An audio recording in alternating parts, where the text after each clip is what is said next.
wreck, gonna be a wreck, gonna be a wreck. But I'll tell you, never had it ever happened quite like it did at Talladega 1 year ago. Everybody piled up. Such a thrill, such a mess, such a race. A lot of positions and a lot of championship points changed hands in that last corner crash at Talladega a year ago.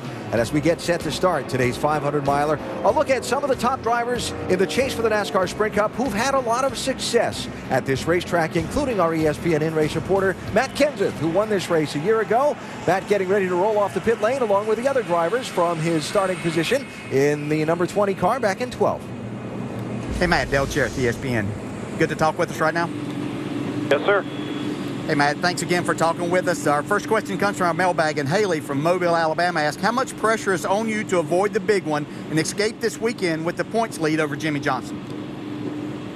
Well, I mean, you always want to be leading. It's basically virtually a draw right now. So I'm hoping we have some good speed in this Home Depot Toyota and we can get it up front somewhere and stay out of trouble if there is any. Hey, Matt, you've been awfully good at this racetrack. You have a win. You know, I'm sure that you've heard all the stats. 6 out of the last 7 races here have had a last lap pass for the win. You were leading here earlier this year on a green-white checker restart. Didn't get that victory. Has that brought a new perspective for you as to how and where you may want to be at the end of this race today? Well, yes and no. I mean, I've watched that over a few times. You know, last year, too, I think all the Speedway races we were in ended in a green-white checker, and it's you know, it's tough as a leader, but I'd still rather be the leader and you know, have control and try to watch her runs the best you can and try to make the right move at least. So, you know, we'll see what happens. Hopefully we're in that spot. Hopefully we're in that position to have a shot at a win. All right, Matt, we appreciate you talking with us. You have a fun and safe day out there. We'll hope to talk to you later on. And he's going to talk to your crew chief, Jason Rackley. All right, thank you. Hey, Jason, Andy Petrie up here in the booth. You have us? I got you, Andy. Jason, we've been talking about the last 4 or 5 weeks just how important these decisions have been on top of the pit box and getting your driver the finish that he needs to try to win this championship. But today is a little different. We talked about racing here at Talladega. How is your job a little different today? Well, at Talladega, you know, most tracks we go to, you know, you do the best you can all day to keep the balance on the car, keep the car handling well, keep the freshest tires you can on it. Here, you know, at Talladega, I think our number one focus is going to be just keeping good track position. That's going to affect the handling of our Camry the most. So the number one goal today for the 20 Home Depot team is going to be minimizing time on pit road so that we can maintain track position. All right, Jason, we appreciate you talking to us. Good luck today. Yeah, thanks, Andy. And as the cars roll around on the first of their 3 parade and pace laps before the green flag, we check out our high-definition onboard cameras riding today with Danica Patrick, our GoDaddy on board. Do your normal deal all day long with your saving fuel under cautions and things, and if it gets down, do it. Copy that. Clint Boyer has our 5-hour energy on board. Ricky Stenhouse Jr., the nationwide insurance camera. And Kyle Busch with our Toyota on board. You heard from Matt Kenseth, the fresh from Florida on board. And Jeff Gordon has our Sprint on board. Eddie, I spoke to Harvick. He's going to be back there, so we'll kind of see where he's at. Probably hang around him. Little strategy developing early here for Jeff. Speaking of Kevin Harvick, he's got our Jimmy Johns on board. And Dale Earnhardt Jr. has the Mountain Dew on board today. NASCAR.com/RaceBuddy has enhanced race coverage from Talladega this afternoon with 10 HD live race views, live chat, and live leaderboard. NASCAR.com/RaceBuddy. Plenty of time before the green flag as they work through these parade and pace laps at 55 miles an hour. They'll be hitting 200 in a minute. We'll be back for it.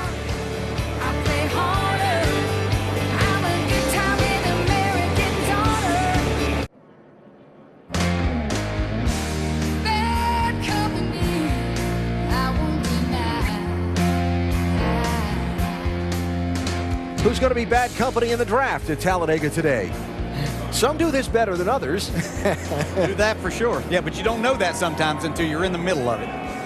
Ready to race at the world's fastest speedway, the NASCAR Sprint Cup Series at Talladega, presented today by 5-Hour Energy. Let's focus on some of the top stories in today's race before the one-to-go signal to pit road and Vince Welch. Well, Alan, restrictor plate racing has been feast or famine for Jimmy Johnson the last couple of years. Last season, his average plate finish was 32nd. This season, it's 2.3. Now, we know the 48 team is good, but here at Talladega, it's more about being lucky. Johnson says his car is fast, but he knows it's going to come down to being in the right place or the wrong place that's going to greatly affect his chase chances. Dave Burns? If Jeff Gordon wins today, it might be because he helped him clean the track up. On Jeff's ride around on a truck after he was introduced today, he spotted some puddling water near the entrance to pit road. He had his spotter, Eddie DeHaan, go talk to NASCAR. They took some jet dryers over there to blow off the area. It's a little before they would normally dive down to pit road, but it could be used, and Jeff may have just saved himself and all the other drivers a big hassle here at Talladega. Jamie? Talladega during the chase. For most drivers, it's seen as a survival race, as kind of a crapshoot, but not the 29 of Kevin Harvick. This team, they've been fired up all week long. They see today as an opportunity to win and leave here as the point leaders. Now, he's starting way back in 33rd in a brand new race car, but the team tells me the plan is stay back there as long as possible. Dr. Jerry Punch. Well, Jamie, everybody in sports loves a good underdog story. So, folks, how about this? What if the smallest team with the smallest budget in the chase were to win today at NASCAR's biggest track? And what if that team had only won one race since it was formed? And what if the driver in that team had never won a Sprint Cup race at a restrictor plate track? Folks, that makes the 78 car and Kurt Busch a legitimate underdog today. But Alan Bestwick here at Talladega, it could happen.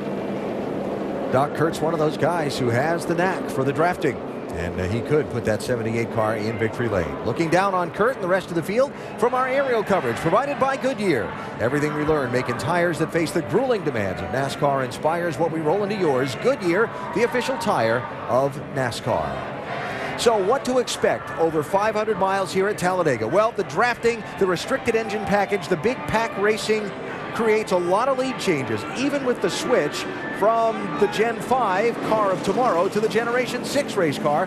The activity level hasn't fallen off up front. No, it hasn't. And those are the lead changes are just measured at the start-finish line of each lap. There's a lot that takes place around this 2.66 track. A lot of changing times that the actual leader at the previous lap may get back there again before they come back.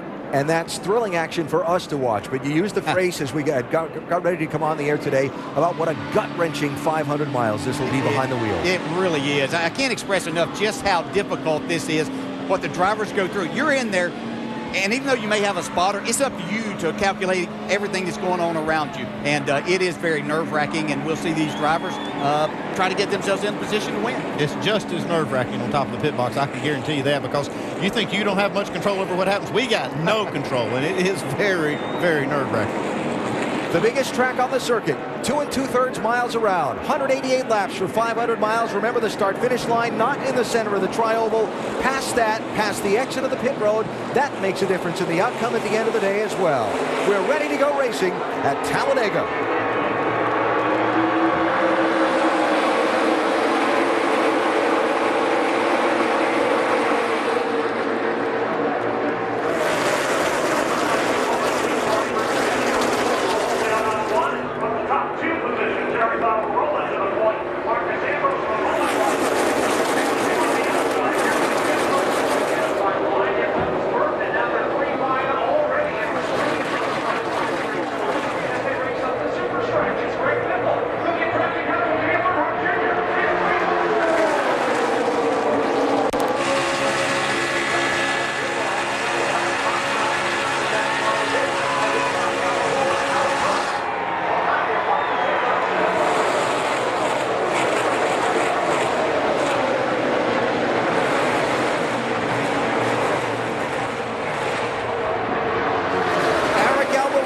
Leads lap 1. The field lined up according to speeds from practice on Friday after qualifying Saturday was rained out. That's Jeff Burton, 31, to the outside, heading that column.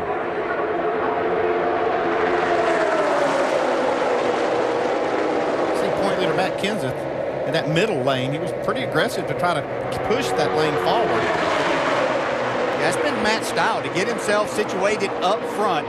And I think Matt Kenseth understands the draft as well as anyone that's racing out here today. He gets as much out of his cars at this type of racetrack I see him do things that remind me a lot of when I used to race against and watch Dale Earnhardt. Matt's that good at these places.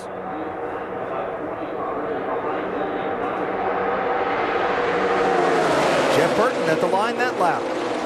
And of course, Dale Earnhardt, the legend, the fable was he could see the air. Well, don't know that he could see the air, but he sure could feel it moving around those race cars in the draft. Yeah, that's the thing. That you have to have that feel, and not every driver has that. Got trouble in turn one.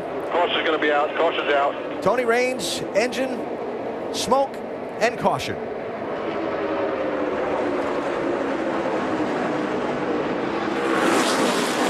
Sorry to interrupt there, DJ.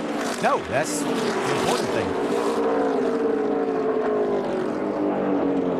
I heard something from Jason Radcliffe in that little in-race reporter exchange that they were going to try to be up front, and they wanted to minimize time on pit road. They want to try to spend as much time at the head of this pack as they can. That's not the same strategy I've heard a lot of these other chasers employing today. Yeah, exactly. And here for the first race, some of them found out with this new Gen 6 car, they got themselves, they were kind of comparing it to what they used to do here, and they found themselves losing the draft, really.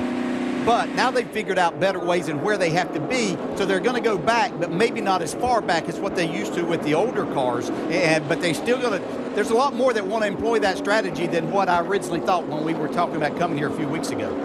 Now, Jeff Gordon is back in 33rd, and you can't get any closer to the back than Kevin Harvick is right now. He's 42nd, and Tony Raines is pulling into the garage. I talked to Gil Martin this morning, and he said that if you don't have a car that is capable of going to the front from the back in 70 laps, then you probably don't have a car that can stay up front. So he says they're just going to kind of hang out in the back. They're not going to try to make a charge until it gets to that last fourth of the race. They're going to get racy up front, aren't they? Yeah, they're 3 wide the whole way. Kevin commenting on the view from the driver's seat in the early going, and right now from the last spot on the grid. Yeah, it's not. They're just giving themselves what they feel like is the best opportunity. A lot of people don't like to employ this strategy, and Kevin Harvick will be up there in that mix. But early on, when you think about going 3 and 4 wide around it only takes a slight mistake by someone, and it wipes out your entire day or any opportunity that you may have to have a good day. And Casey Kane back there with Kevin Harvick, by the way, looking early on like perhaps he's on the drop back strategy also. I was talking to Gil. He said it's kind of hard to keep Kevin on that strategy. The closer it gets towards the middle to the 3/4 mark, he's wanting to go race. It's kind of hard. He said it's hard to keep him held back where he wants him to be. And there's no advantage to, if you wait around all day and then you try to go too early, you find yourself or try to push the issue too much, then you basically should have employed the other strategy throughout the day. You need to be going forward at the end of this race, and that might not necessarily get you the win, but in a championship battle, it's going to pick you up a lot of spots towards the end. Dale Jr. in the opening lap made an outside run with Greg Biffle to try and get to the front. That didn't work. They slipped back, and now, Dave, they're on pit road. Just a little bit of an adjustment and a top off on the fuel. A lot of guys coming down to top off on fuel, just make sure they can make it to the next run. Jamie? Definitely hearing a lot of cars topping off as you see the 18 there. The 29 expected to come in as well, and Clint Boyer's on pit road with an adjustment. So a caution just a couple laps in, and a lot of oil dry being put down in turns 1 and 2 of the Talladega Super Speedway. It's going to take a minute to clean up. Track to the half-mile Martinsville Speedway. If Talladega is all about drafting and the art of the air, Martinsville's a bare-knuckle brawl with fenders. And it's next Sunday, starting at 1 Eastern on ESPN. Should be a fascinating one next weekend.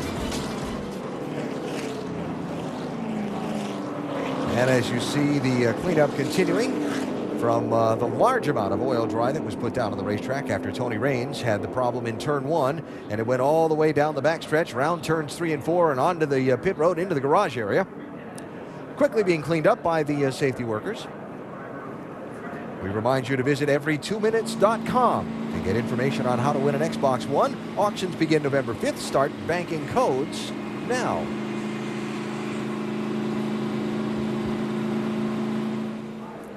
Kyle Busch just on pit road for a top off of the fuel. He's back in 35th position. And Kyle racing today 24 hours after a vicious wreck at the finish of yesterday's NASCAR Camping World Truck Series race here in Talladega. Kyle in the 51 outside that one that just got hit, and it got ugly. One of many drivers involved in this nasty crash at the finish. Yeah, he actually came across it and went down and hit the inside pit wall. It's still a high rate of speed. Yeah, this is just the beginning of the accident.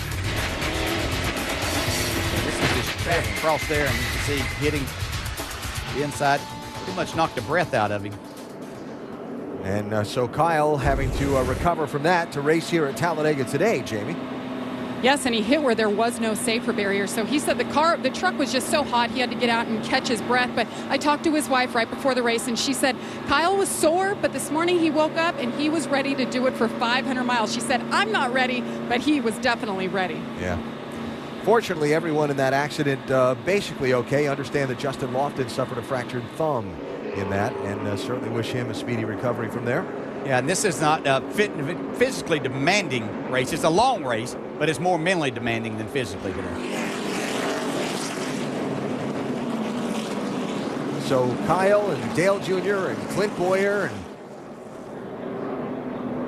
Kevin Harvick and Michael Waltrip all at the back of the pack. Casey Kane. All of those drivers choosing to top off the fuel and go toward the back of the field here. Jeff Gordon back there. If I mentioned Jeff, I think I did. There he is. And a lot of curiosity about with this Generation 6 race car of how risky it is to risk losing the draft at the back of the line. As long as there's enough of them back there, they're not going to do that. These are fast race cars, so they're going to be okay. They can give themselves some room and be able to draft back and catch this pack because they're going to be 3 wide up here. And quickly. Yes.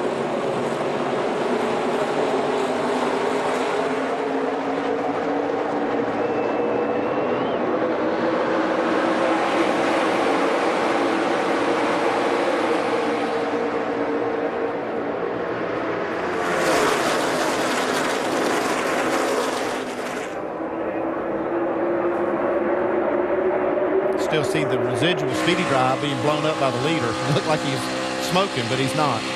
Yeah, a lot of racetracks, or most racetracks, that would concern you if you were there in the pack. Here, you're not going, I mean, you're going fast. These cars can go much faster, and there's a ton of grip out there. 4 wide already, right there. Yeah, as long as they're doing that, the guys that are hanging out in the back are basically running in a vacuum. They've got a lot of cars pushing there in front of them. Problem is that 4 wide is halfway through the pack, so they're not as far behind the potential wreck as they might like to be. Jeff Burton to the lead.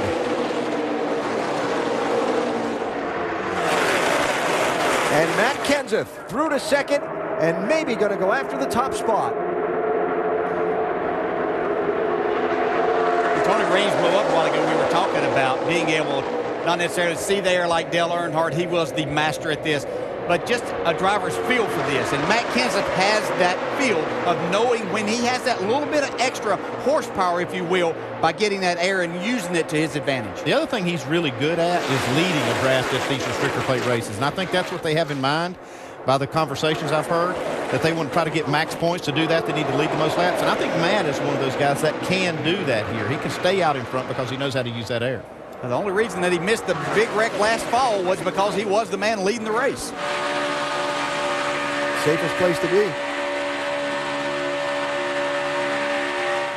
And at a race where other people are counting on maybe you getting swept up in some trouble to gain a little ground in the championship, you get a max points day, that's a dagger. Yeah, and if you're up there leading laps and everything, then that's adding a little bit of pressure to what these other guys have to do. They talk about pressure everywhere, and there always is. See Matt now getting a little bit of a push from Brad Keselowski to see if he can take the lead. This is what he does really well. He really wants this lead because nobody's letting more laps on restrictor plate racetracks this year than Matt. And he wants to try to get out front and see if he can use that skill to maintain the lead. Well, Brad can't decide if he wants to help him or hang him out there. Now there's your answer.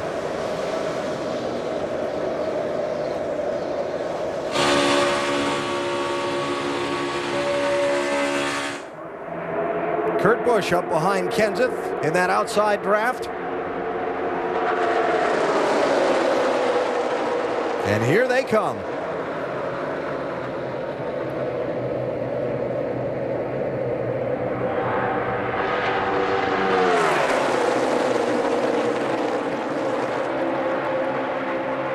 '14 car, fourth back outside lane. That's Austin Dillon, the NASCAR Nationwide Series championship leader, subbing for Tony Stewart in this one.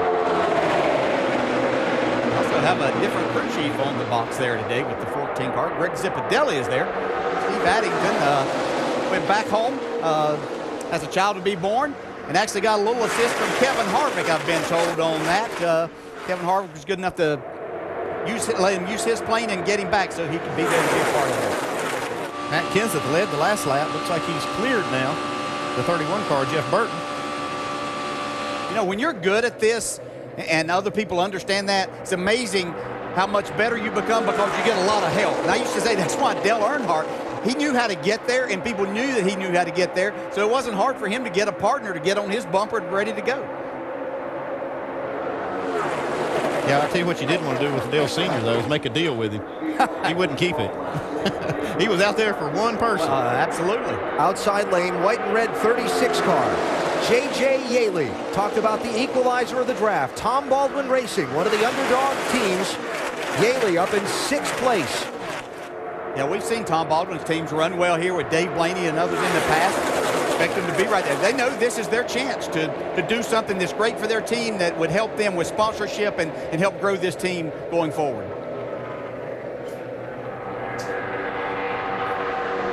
And Joey Logano with an outside run, 22 car.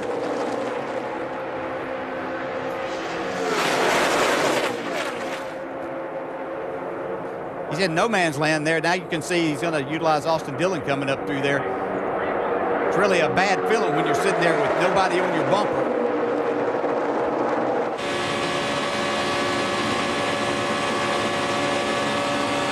It's kind of what makes this different than a normal oval track race, right? Then you're good with nobody on your back bumper. Yeah, exactly. Yeah, but here you're wanting that. Know that you have to have that. Get yourself in that position. And unlike the other car where we saw a lot of the tandem drafting and things, with these, you can't back up there really because you can't do that for very long. So if you back up, the others are going to go past you because they're wide open. So it's more like the old drafting effects that we had.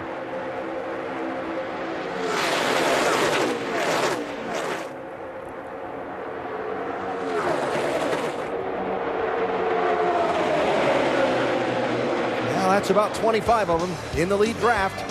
And the championship leader, Matt Kenseth, is out in front of Talladega for now, but it's very early in the going.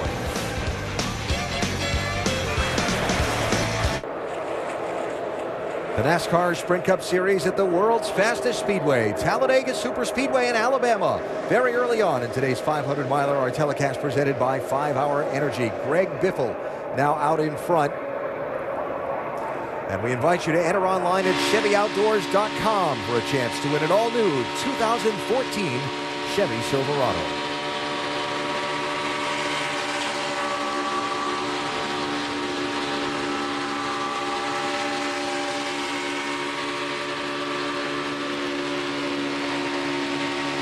.33-degree banking, 5 stories tall. Yeah, it really makes it difficult when you're in those corners like that to see out of the car as much. You have just a small spot in your windshield, and with everything going on around you, 3 and 4 wide at times, just another one of the challenges. So Matt Kenseth, Jimmy Johnson, basically in a dead heat for the NASCAR Sprint Cup Series Championship starting the race. We saw Matt Kenseth go up in lead laps. Jimmy Johnson started to make a move after that last restart, but got bottled in the middle lane of a 3 wide, and for quite some time, there was no place he could go. And I would imagine that wasn't very comfortable for him. Yeah, it's probably the most uncomfortable position. That's what you don't want to get yourself into when you're battling for a championship. And as much as anything, it's about a lot of the people that he's around. Now, all of these are good race drivers, but obviously there are a lot that Jimmy's used to racing around. At a race like this, you get other players. You had Cole Witt up there. You had J.J. Yaley. People that are looking to make their mark, to have that opportunity, and you're not exactly sure racing around them what's going to happen. So it's a very uncomfortable position. Joey Logano leading that outside lane up to contend for the lead. Logano leading the last lap. in the 22 car by 22 thousandths of a second. Fitz?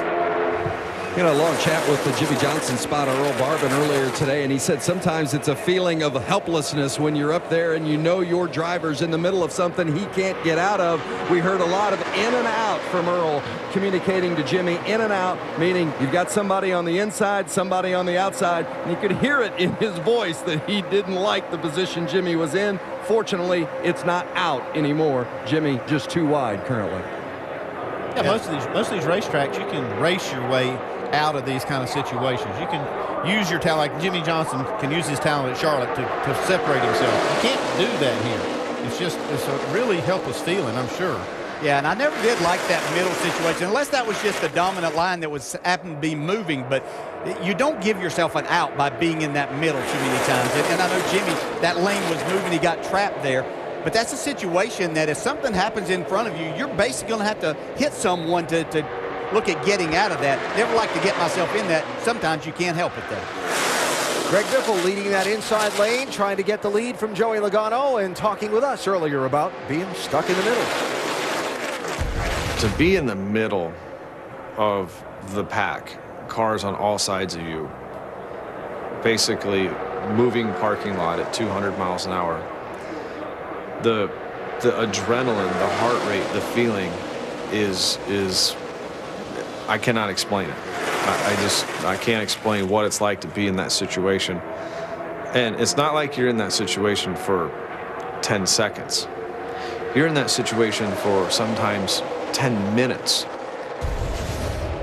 Yeah, I'm grinning, listening and watching that. You know, so many times we try to explain maybe what a driver's going through.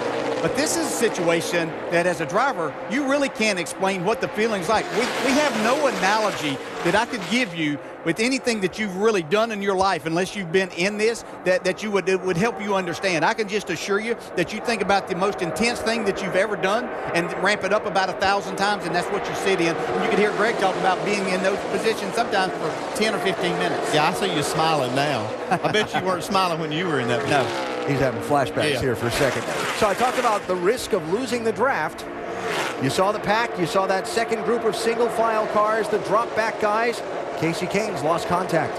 Yeah, that's not good there. We talked about how these others, if you stay with the group and have some fast cars there, as you can see these guys hanging back, but they're there together. Casey Kane got himself in a position. I don't know what created it, but he's lost a draft, and he'll be in a bad situation unless he gets a caution to help him. Doc Punch reporting up from pit road off the air for us that Casey said nothing on the radio. So, no idea. War Eagle, Auburn colors being carried by Jamie McMurray in the one, leading that 3-wide lane on the top. Jamie, one of those guys that just has the feel and the knack for the drafting game. Yep. You got a lot to live up to with those Auburn colors after yesterday's big win down at Texas A&M. Yeah.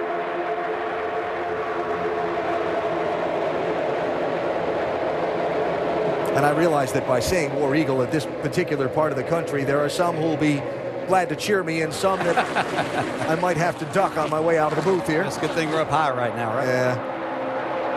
Alabama with an impressive win last night also.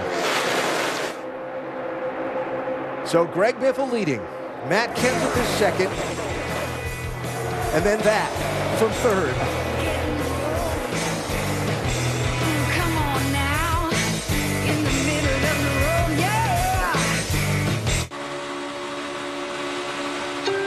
In 1996, a Dallas businessman named John Spano bought the struggling New York Islanders hockey team, and things seem to be looking up for the once proud Stanley Cup winning franchise. But it was all a lie. Big Shot, directed by Kevin Connolly, goes inside the Islanders scandal, featuring the only interview Spano's ever given about the Islanders deal. 30 for 30, Big Shot, presented by Buick, Tuesday at 8 on ESPN and live on Watch ESPN. At Talladega, the big shot right now is Matt Kenseth, championship leader, leading the race. But the pack is not far behind. About to put a lap on Joe Nemechek in the 87. And there it is. The lead few, the big pack. Then a scattering of cars who've all decided that the activity in that pack was a little too hairy for them this early on in the race.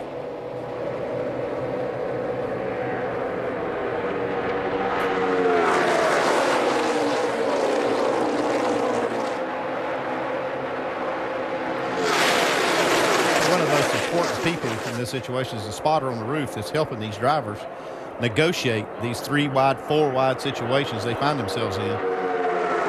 Yeah, they're great to have, and most of them do a great job. Yep, I would always found you had to be I was very guarded as to what he was telling me, because they're a long way away from the action. You're running 200 miles per hour. A lot of them do a terrific job, but it's ultimately your decisions to make inside the race car. And but a lot of them do help and give good information. I can see from that shot there, Austin Dillon's spotter, Bob Jeffries. That was your spotter. That was a guy you didn't trust? No, I trusted Bob, and that's what I say. But you're still, even in having the very best in Bob Jeffries, you were guarded. He's looking through binoculars to try and see if you're clear of a race car at 200 miles an hour by a couple inches. Dave? Had the binocular discussion with Dale Earnhardt Jr. spotter TJ Majors this morning. He goes, hey, you want to see him? I said, yeah. He showed me the binoculars because he said, I bring my wide-angle binoculars to this race. We looked on the front of it, and it said 900-foot field of vision. So there's a lot going on out there that he can see just by looking through the binoculars, but he brings the wide-angle ones for this race. Well, if he's watching that 88 car now, he's watching Dale Jr. move up. Lap 26, he was 17th. Lap 31, he's now 7th. That knot was 4 wide off turn 2.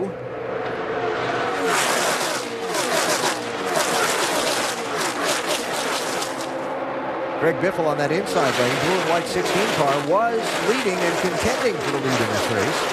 And now Greg's back in 14th and has actually given up a couple more in this last lap around.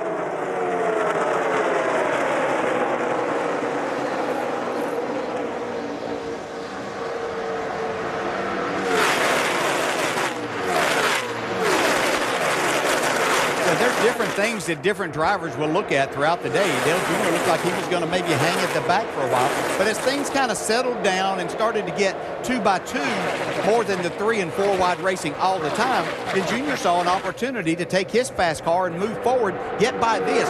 What you're looking for is just a comfort zone, because 500 miles of racing 2 and 3 wide and challenging for a position on every lap wears you out mentally, and you're going to have a hard time getting to the end of the race and doing the things that you need to do. This is the group up front. This is also a good opportunity. You always want to know what your car is capable of doing, so that when it gets to the end of the race, where do I need to be? Where do I need to position myself? Can I pass 5 cars in 2 laps? Can I be in 10th spot with the right person helping me and get there in a green-white checkered situation? That's what you want to know. A great opportunity to find that out right now. Yeah, and practice doesn't do that for you. You don't have this kind of group. You don't have the dynamics of the whole draft to work with, and that's why these drivers will spend a lot of time experimenting to see where they need to be on that last lap. Matt Kenseth leading, Joey Logano second.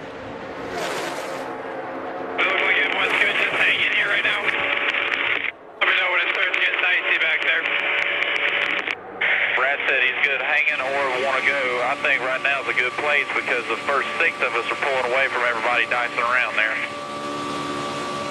Yeah, I was wondering why you saw so many cars in a single file line. I think they were looking at this as an opportunity to maybe not have to run 2 and 3 wide. They're just going to kind of cooperate with each other. Like you said, it's a good place. They think they can maybe get to the lead, but right now there's no upside for it. Yeah, there's always that time of the race where the driver leading the race decides, okay, we've run around the bottom most of the time, but we can go up here and run everybody around, and I won't have to deal with all those people. And they'll let him know if somebody should get hooked up coming from the back there or something on the bottom.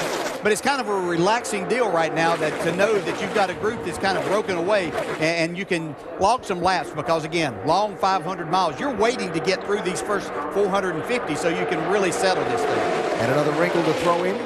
Get yourself in a place where you're not 2 or 3 wide because you might be making a break to pit road for a green flag stop shortly. You don't want to be blocked or get in an accident. Just trying to slow down to get to the pit lane. Those stops will be on the way in the next couple of circuits.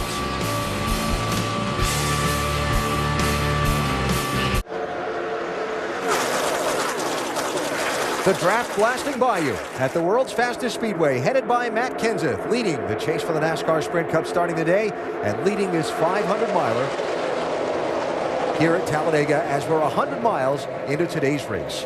Time for unlimited access to the chase for the NASCAR Sprint Cup with NASCAR Mobile 13 and unlimited talk, text, and data on the Sprint Network. Fastest lap today, turned in the draft by Danica Patrick, running in the 8th position at the moment. Get unlimited access to the NASCAR Mobile 13 app with the unlimited My Way plan, guaranteed for life and only from Sprint. See sprint.com/speed for details. Danica started 23rd into the top 10. Yeah, she definitely seems very comfortable at these restrictor plate tracks, Daytona and Talladega, and getting herself positioned and running well. Looks like she's got a fast race car on top of that. Actually said that in her meeting with the press earlier this weekend here on Friday morning, that these were the style of races she so far felt the most comfortable in. The momentum, the drafting tactics, the speed, and so on translated very well from her past experiences. And, of course, that 8th place finish after starting on pole in the Daytona 500 earlier this year. Yeah, if you think about her experience has been in Indy cars that run basically at terminal velocity, where they're flat on the floor with the gas pedal, and this is what you do here. Here we go. Moves to pit road for green flag stops. This can always be dicey.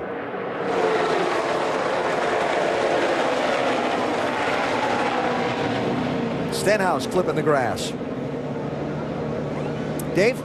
Carl Edwards had been running around the top 20. They warned him first pit box. It comes up fast. He nailed it. Stopped a little bit short. It'll be a 4-tire change and full of Sunoco fuel. Doc? Greg Biffle changing right side tires. Ordinarily, the left side tires don't wear here, but because they're going to have to take 2 cans of fuel, they're going to go ahead and put 4 tires on the left side of Biffle. No complaints on the car. Just trying to be able to get the car full of fuel. Biffle down and away, the 78 car. From 30th to 4th in 11 laps. Kurt Busch, great race car, 4 tires down and away. And on these green flag pit stops, don't get a speeding penalty that causes you to come in by yourself and make that pass through and lose the draft. Leader Matt Kenseth comes in along with a whole host of other cars, Dave. They told him easy, easy, easy. He does hit the pit box well, just a little bit loose for the race car. He'll get a wedge adjustment in addition to Sunoco fuel and 4 tires. Vince? The 48 of Jimmy Johnson was pitting when the 20 pits. Kenseth came, Johnson came. It's a 4-tire change for Jimmy Johnson. He did say early in that first stint that he felt a little free in the tri-oval, but nothing since. Interesting. Kit when the 20 pits. A couple of teams taking a couple different strategies where some of that's concerned. We'll talk about that maybe a little later on after things cycle out. Joey Logano gives up the race lead to come in. Dave? Junior will try to pick up a little track position here. 2-tire stop for him, and that's actually a way to do that, but they don't really need to change the lefts. That's mainly the strategy here. He'll take a full load of fuel for the 88 car. Jamie? Joey Logano in the 22 plan all day was to run up front. He's done just that. They work on the right-hand side. He's going to wait on the fuel here. No adjustments, not saying much on the radio, Doc. 2-car in, water bubbling out from the overflow of the hood. No complaints from Brad. In fact, they've had a bit of a radio glitch. Have not been able to hear him that well. Jamie. There is a fired-up Kyle Busch behind that wheel. He drove through and missed his pit box on the last stop. He stopped this time. You see the adjustment there, track bar. Waiting on fuel, right side tires. He's a man on a mission now.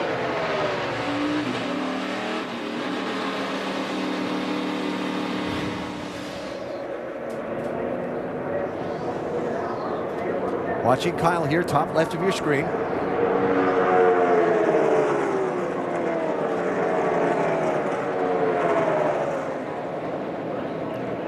He basically got blocked out of his pit stall by Jamie McMurray. Yeah, that's a situation you don't want to get yourself into. You got to know where your pit stall is, and that early on, you've got to be on the inside. Talked about that just a few minutes before the stops, about getting yourself sorted out so you didn't. I don't know why I don't ever do what I want to do. Damn it. Do that is going to happen. It's stupid. Look like a bunch of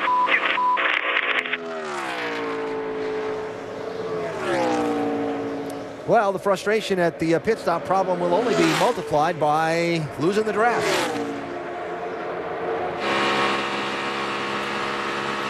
That's a lot of empty racetrack ahead. Now, Kyle could wait on Casey Kane here and have a 2-car draft because Casey's a little bit behind him. Yeah, that would help the 2 of them for a while, but they're still going to have a hard time with the pack. to be buried down. And in a situation like that, as a driver, you know where your pit stall is. You should know.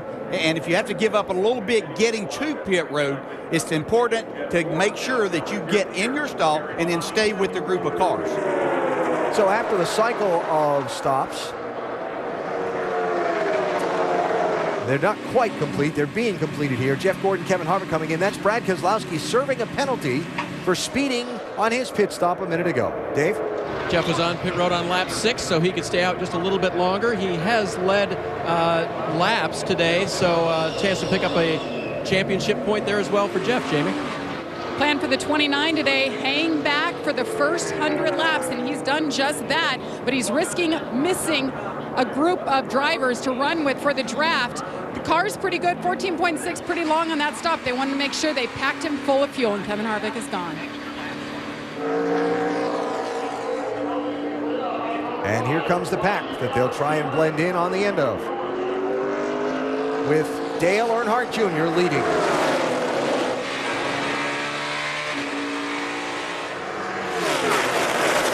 That front group is not the pack that Harvick was running with anyway, so he's looking for that next group that a little ways behind it. That's where they had all been racing. Might not catch on to them. Speeding on pit road penalty also for Bobby Labonte on that round of green flag stops.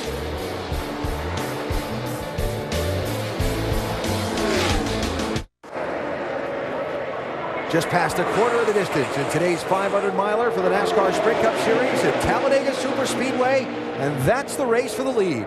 Jimmy Johnson, blue car, inside lane. Dale Jr., green and white car, outside lane.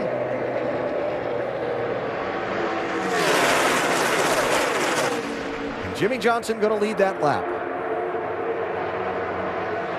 New leader, 48. 27 cars in the lead lap after the first round of green flag pit stops, just completed when Jeff Gordon came off the pit lane. Came off the pit lane ahead of the pack on his get up to speed lap and was swallowed up. Yeah, that's what you got to be careful of. If you don't do what the other teams do and you have a quick pit stop, it can actually hurt you. He had about 3 or 4 second lead on this group, and when they caught him, boy, they went by him in a hurry.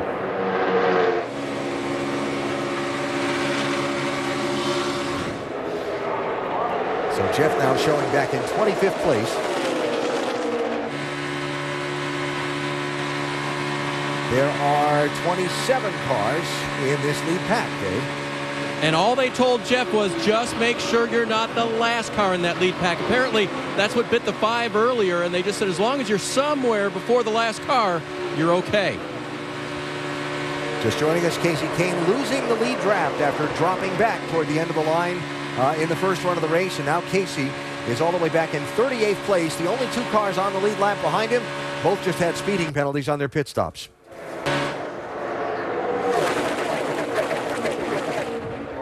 You can beat that last car, but you have to really drive your car hard and make sure that you don't breathe the throttle any at all. It's just losing those few hundred RPMs that can be the difference in losing the pack. Kevin Harvick pitted when Gordon pitted, but was on the pit lane a little longer, and now he is separated from the pack with just those 2 cars, Dave Blaney and David Gilliland, back there to draft with him. Yeah, but watching the times, that they're only about 2 to 3 tenths off of what the front cars are running, so they're not in a bad spot yet. Denny Hamlin 11, Dale Jr. 88. Saw the piece on NASCAR Countdown if you were with us here earlier about how popular Junior is at this speedway. When he comes by this grandstand racing for the lead, they're all jumping up and down.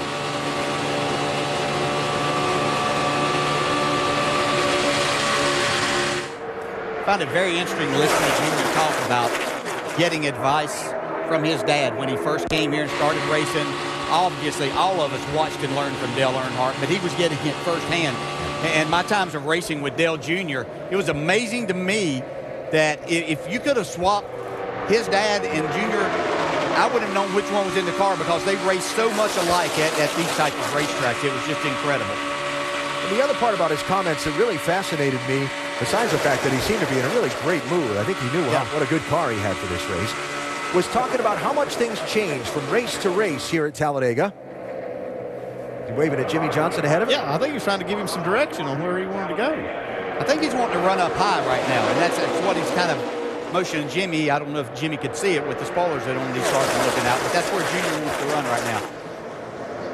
So how much things change from race to race at this particular track, even when the configuration of the cars doesn't change? Yeah, that doesn't change, but what changes are the competitors that you race with, your surroundings, and that's what makes things different. Why you have to continue to learn and evolve with this, because, as I said, nothing's changed since they were here back earlier this year, but the drafting and what they've learned about these cars and things will have changed, and so you have to adapt your styles. And I think that there was something that Junior found out here earlier this year that he's putting to good use, knew more of what he wanted with this race car, and has proven to be exactly what he was needing here so far. Yeah, he failed to lead in May, and that ended a 14-race streak that he had of leading in these races. It just shows you how good he is. How fascinating. Jimmy Johnson, Matt Kenseth right there, racing for the lead in this one. I think there's a strategy here to try to keep Matt Kenseth from leading any more laps. He has the most laps led at 20. And as long as they can keep him from leading laps, possibly keeping him from leading most laps and that extra point. Right now, starting this race, Matt Kenseth leading Jimmy Johnson by 4 points in the NASCAR Sprint Cup Championship standings. Matt has earned 4 more bonus points in the chase for leading laps and leading the most laps and winning races than Jimmy has. That is the entire difference between them. Yeah, that's going to count. And right now, Jimmy doesn't have to be leading, but he needs someone besides that 20 car beside him to be leading. So Jimmy's going to help whoever that is, whether it was Dale Earnhardt Jr., who happens to be his teammate, or is it someone else, just as long as that 20's not getting to the strike first on these laps. So right now, Matt and Jimmy racing for second place behind Dale Earnhardt Jr. And we remind you to stay tuned for our NASCAR nonstop coverage during the second half of today's race, presented by Nationwide Insurance. There'll be a lot of action, and you won't miss any of it. Dale Earnhardt Jr. out in front. It's getting interesting in the back.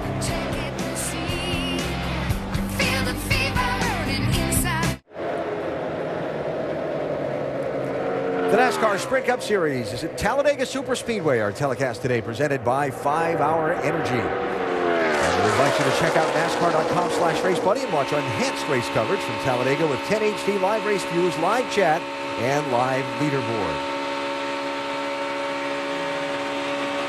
After his speeding penalty pass-through from the green flag pit stops, Brad Keselowski lost the draft and is going a lap down. You guys not hear me at all? Because you're not answering anything I'm saying. Yes, I can hear you. I don't know what I'm not hearing to answer that. Well, I was asking for about 3 straight laps when we were going to pit. All right, well, if I don't answer you, use the other radio. Can't when you're talking on it. Well, the driver doesn't need to be changing radios. That's up to the crew chief and them. Somebody's got to be hearing the driver, and when you're asking something, you've got a lot going on out there. You don't need to be looking and switching radios at any point in time, unless you're under caution talking about something. Yeah, I guess somebody needs to answer the phone if he. They do, for sure. So Brad will fall in with the pack here and try and keep himself the first car a lap down. If we get a caution flag, could get the free pass and get back in the hunt. Bobby Labonte also a lap down, 47 car, so that's who he's racing. Joe Nemechek is 2 laps down. Tony Raines is out of the race. Everybody else is on the lead lap. Yeah, Kyle Busch is going to be the next one that's going to go a lap down. He's running by himself, and he's not very far in front of this lead pack. They're coming at a pretty high rate of speed. Matt Kenseth leading. Dale Jr. second. Marcus Ambrose third. Made a couple of really bold outside moves in that 9 car, but has gotten himself some track position and now riding in line there in the number 3 spot. He's one of those drivers that doesn't have anything to lose here today. I mean, yeah, this is a guy that he runs. He does a good job on these restrictor plate tracks, getting himself in a position, and it might be considered by some of them a fairly dangerous man out there today because he's got nothing to lose but trying to get a win.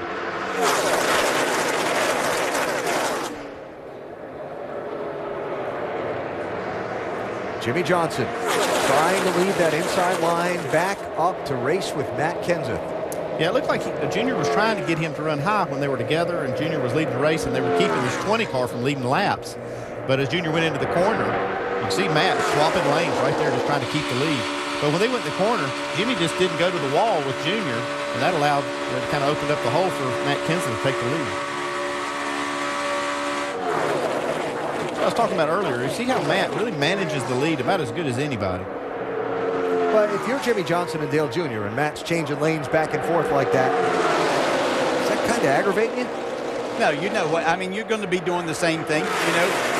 You also have to know and be very confident in what you're doing there as a driver, that you're giving yourself enough room, because in this situation, you don't want to make a slight miscalculation of coming down there and that group behind you coming at a little faster speed than what you anticipated, create some contact and make for a bad day then. It's one of the things that's fun about Talladega is people shuffling to the front, into the back, into the front of the pack all day. Some new names now beginning to push toward the front. Paul Menard, Martin Truex, Michael Waltrip in that inside lane, all shuffling their way closer to the front. 27, 56, and 55.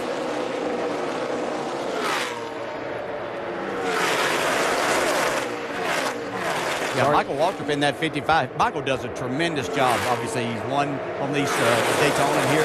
He knows what to do, knows what position he wants to get himself in. Was in looking like he might be in position last year in this very race to race for the win. Joe Tony decided to put a little bit of block on him at that time. But Michael will be a factor in this race. He knows how to get to the finish of them, and he can be very aggressive when it comes time. Two-time Daytona 500 winner. Again, a very dangerous man. Nothing to lose. Nothing to lose. Sorry about the caution banner across the top of the screen. I think our computer software saw him get 4 wide and decided it was going to jump the gun a little. It'd probably be right more than wrong in most cases. Kyle Busch about to get swallowed up by the pack.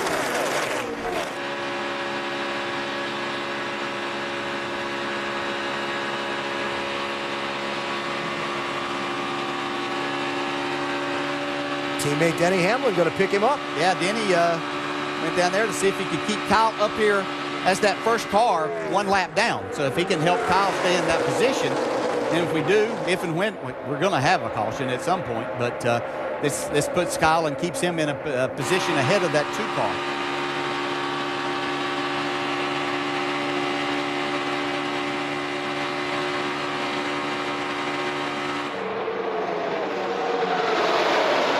Coming up on 200 miles today at Talladega in this 500-miler for the NASCAR Sprint Cup Series. Matt Kenseth and Jimmy Johnson running 1-2.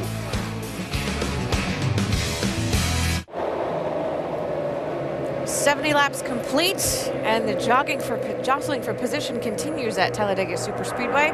Jimmy Johnson, your new leader, followed by his teammate Dale Earnhardt Jr. Inside the Cricket Loans ESPN Pit Studio, I'm Nicole with Rusty, Brad, and Ray. One of the things that we addressed in Countdown was how easy it would be to lose the draft in this particular race. And as we take a look at the 5-hour Energy Rapid recap, mistakes have led to that for several drivers. Oh, yeah, you see Kyle Busch tried to make it this pit stall and missed it, had to go back out.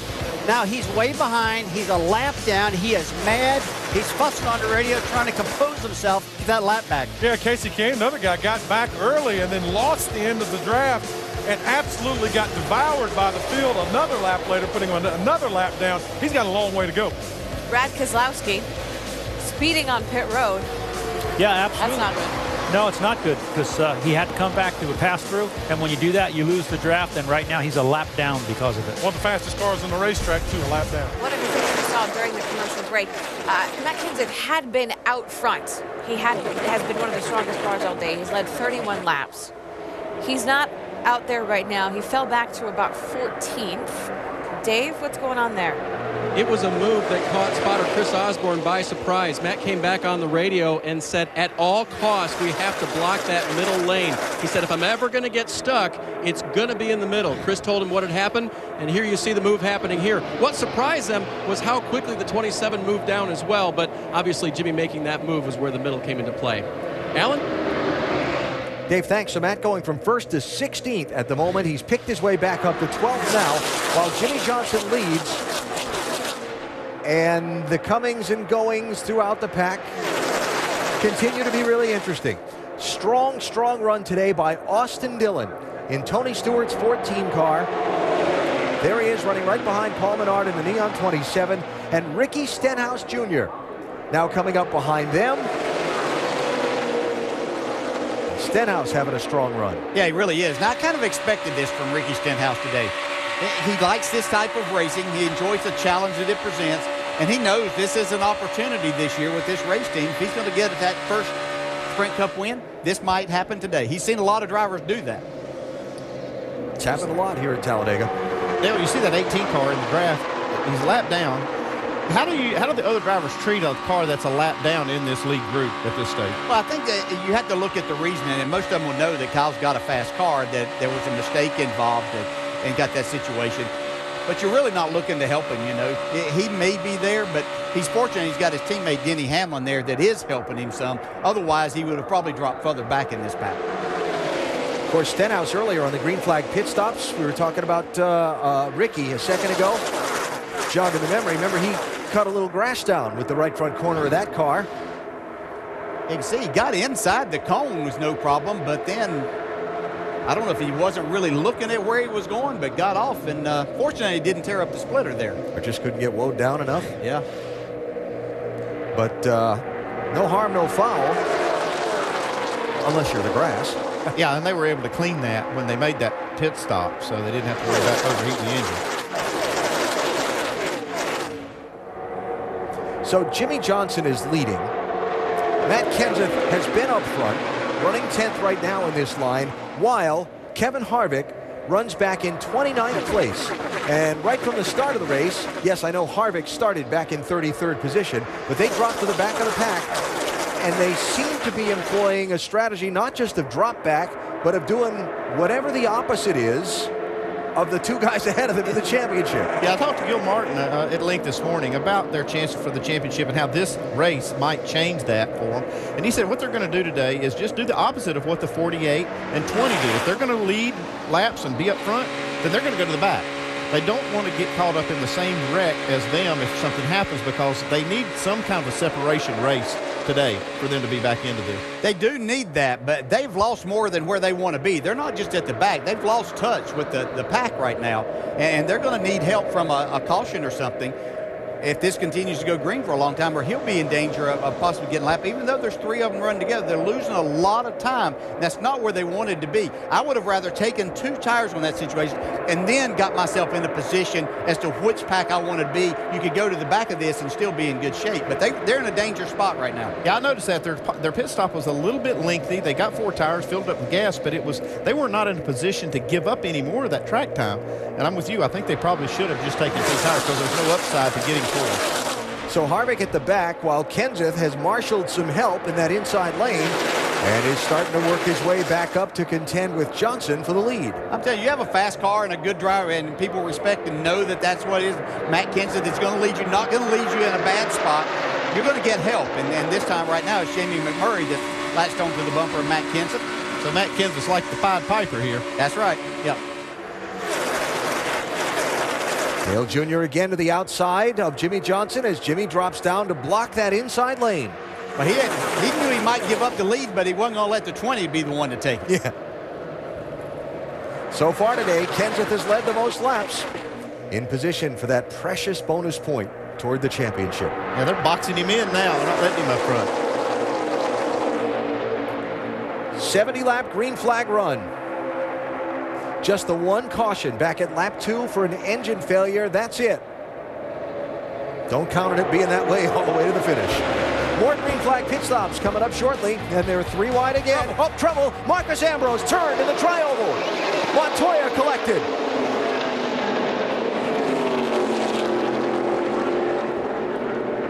Everybody else gets through it. That's a break Kevin Harvick and Kyle Busch needed.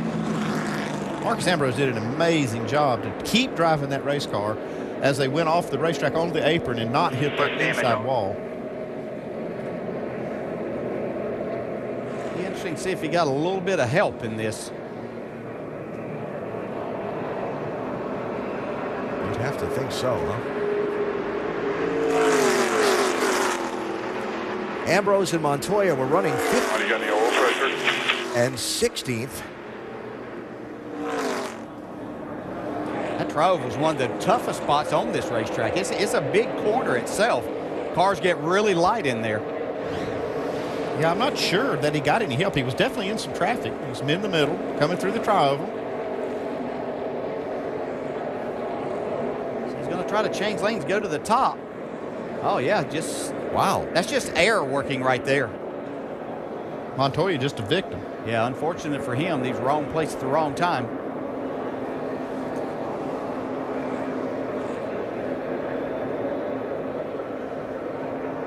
Carl Edwards got a good barely look at missed that, this.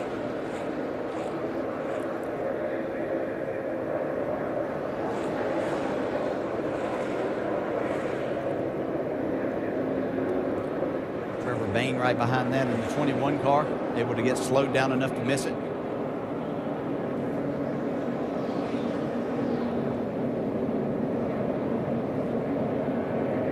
So he just goes up here. As he tries to get back in line, he's getting closer to the wall, so you turn left, and it's just an arrow situation of the car getting loose.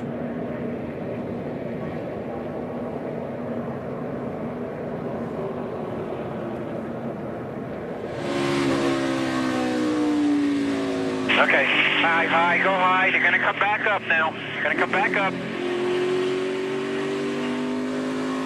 All right, good work. Well, Juan Pablo Montoya out of his car, down on the apron, inside of turn number 1. That's what we talk about, the frustration that the drivers feel at this place sometimes. That's exactly why the frustration is there. It's not that they don't like being here. It's just that so many things are out of your control, and you see it happen more times than not.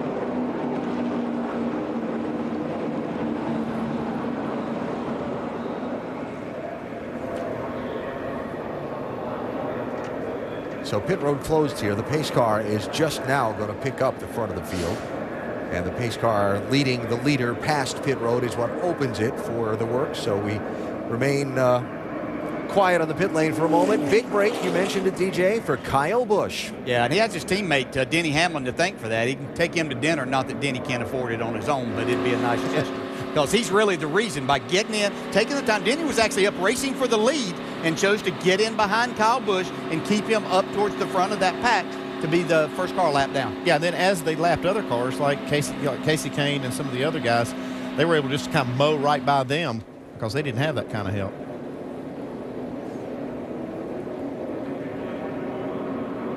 So while we wait for the pace car to pick up the field and the pit road to be open, take a minute and remind you about next Sunday's action as the chase moves from the massive Talladega track to the Martinsville Bull Ring. Pushing and shoving, beating and banging. Let's see, it was the 3-wide restart and clunk, clunk, clunk a couple of years ago that set off the whole Jeff Gordon, Clint Boyer thing. Martinsville, next Sunday, 1 Eastern time. Somebody's going to take home a very nice grandfather clock trophy. Oh, yeah, those things are nice. Yeah, wild card mini there next week. All right, that's next Sunday from Virginia. So pit road's going to be open here. Been a full fuel run. These teams were just shy of pitting under the green flag, so be interesting to see if anyone plays any alternate strategies here when they need a lot of fuel. Yeah, and tires really don't help any here. I've talked to crew chiefs, and they don't really wear. They'll just change tires if they feel like they need to, or don't worry about giving up track position. But here they come to you, Dave.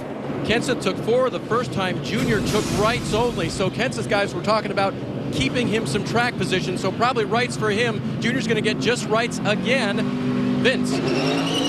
Jimmy Johnson to hit his marks on this pit stop. Going to make a chassis adjustment. It's a 2-tire stop. Still waiting on the fuel. Let's go to Doc. Greg Biffle, right lower corner. Biff says no really problems. A little bit arrow loose in traffic. Little adjustment right rear. 4 tires. Getting it full of Sunoco fuel. Waiting. Now over 14 seconds, 15 plus, and Biffle's away. Little trouble on the right rear there for Kenseth's car, but it didn't appear to hold him up because everybody else was waiting on fuel just a little bit.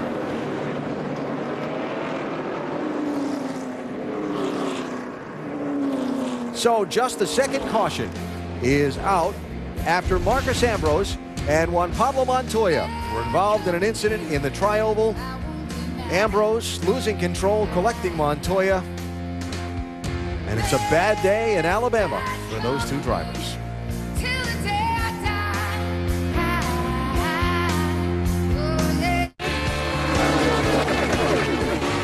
A fast and frantic 500 miles at Talladega Superspeedway underway for the NASCAR Sprint Cup Series. The wild card race in the chase.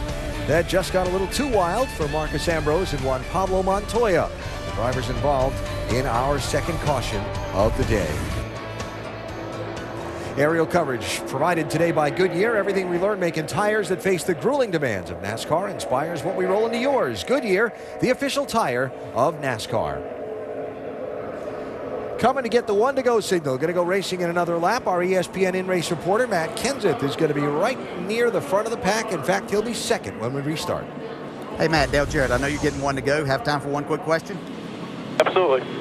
Hey, Matt, a great car once again, and you're doing an outstanding job, though. But, man, is it sometimes you don't have enough eyes to keep up with everything going on around you? So you have the lead and then slip back to about 15th or 16th there.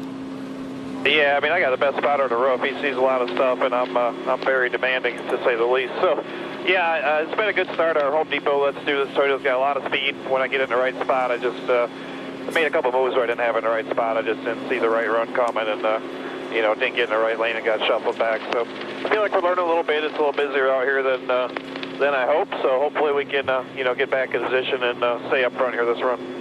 All right, thanks for talking. I'm not sure the rest of the group's going to be glad to know that you're still learning more as fast as you are. Thanks for talking. All right, thanks, sir. Matt Kenseth running second, Jimmy Johnson running first. That should not surprise us, not only because they're the top two in the chase for the NASCAR Sprint Cup, but because in the restrictor plate races of the last 2 years, they've done a lot of winning. Yeah, they really have. And we talk about drivers, they just have that knack and that feel for what's happening around here. They're at the front again. I'm still surprised how hard they're racing each other today. You see the two tires on pit road trying to get out there, lead these laps, trying to keep the other one from leading laps. I think that's interesting. You see the strategy for the 29, 24 is kind of the opposite. And I guess it comes back to that same thing that Gil Martin was talking to you about, is if you're going to be in a wreck, you want the other guy to be in that same proximity, so you play to a draw today. You know, I mean, that's what it's all about, is trying to do something different. Yeah. Seems to make sense. So they'll be side by side of the front row for this restart. Jimmy Johnson, Matt Kenseth have led most of the laps today between them.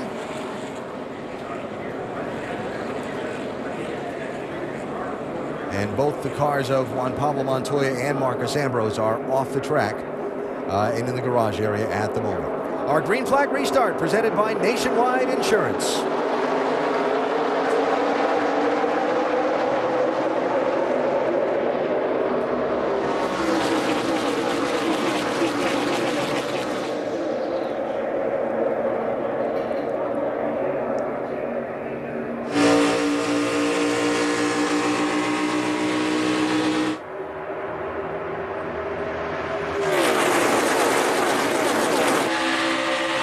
See Jimmy Johnson get a big push out there.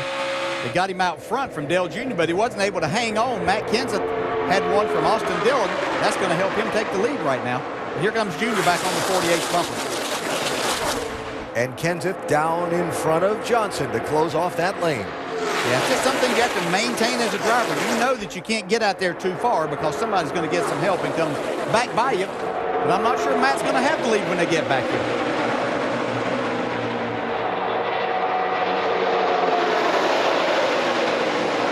I think he did barely. He did, a little bit.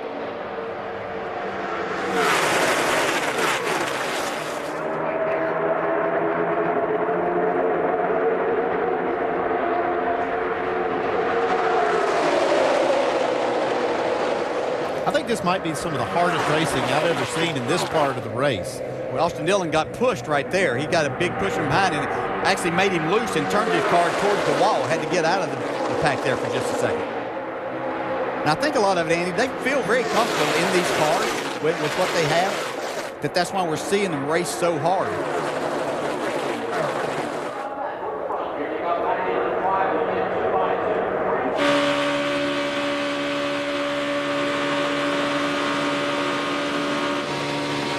You know, you talked about guys feeling comfortable in these cars. Of course, this new Generation 6 race car for 2013. It does have a lot more downforce than the other car, but they run a lot smaller spoiler here. And the back end, the stability of the back end of the cars was something the teams had to work on a lot at the start of this season. Yeah, this package is way different than you see at the mile and a half and other short tracks where that spoiler is a lot shorter. I think overall, though, this car does have good handling characteristics. And in a track like this, you're not really up against the limit of grip in the corners anyway. It's that downforce in that field that the drivers get that allow them to be aggressive in the cars. And that's what happens. These cars could be running 30, 35 miles an hour faster than what they are, but because of the restrictor plates that are on them, keeps them bunched up. But the drivers feel secure and can make moves that are exciting for us to watch and can be fun inside the race car, too.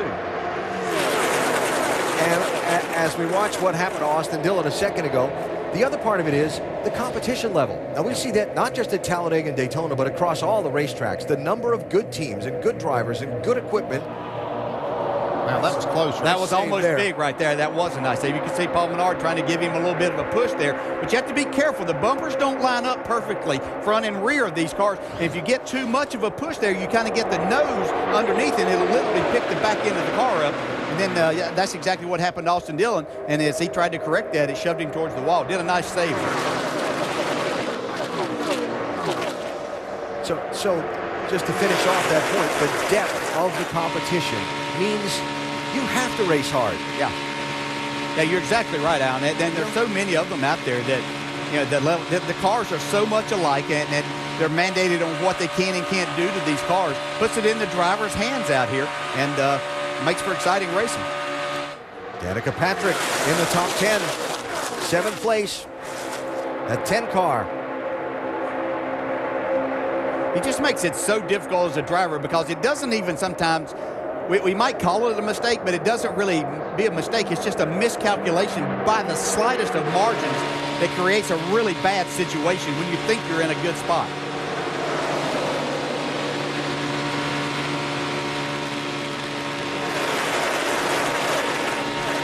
The pink colors sharing with the normally neon green.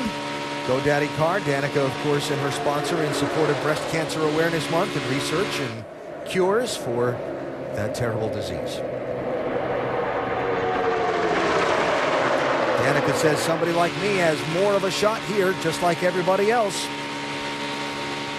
She's in the top 10. Thundering around the Talladega High Banks with Jimmy Johnson and Dale Earnhardt Jr. heading the lead pack.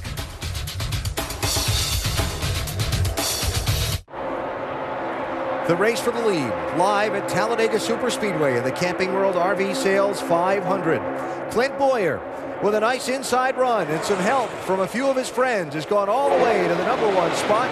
Jimmy Johnson heading the outside lane as we come to the cross flag signal. We're halfway through today's race. Clint Boyer, another one of those drivers that has that knack for knowing what it takes to get to the front of the pack here at Talladega, for sure. I'm very interested to see that third car inside line. Kurt Busch in the white number 78. Kurt was one of the cars that stayed out on that last caution until the field got the one-to-go signal, came in and took his fuel then and started at the back of the pack. Look at him now. Yeah, he's got a good gauge on how quickly he can go from the back to the front whenever it comes time at the end. I talked to Kurt this morning, and he said that he didn't really want to employ that hang-back strategy. He likes to race up front, and especially if he's got a new sponsor on the car this week, and he wants them to have a good experience, and being up front gives them that. Kurt 3 wide. Trevor Bayne goes up the middle in the Wood Brothers 21. Matt Kenseth shuffled to the outside lane after being side-by-side for the lead with Jimmy Johnson a little while ago. Feels like it's really loose. I don't know if you changed anything. Well, I feel like I'm going to crash loose, Jason. Did you do anything? No, sir. Okay, maybe it's just my little spot.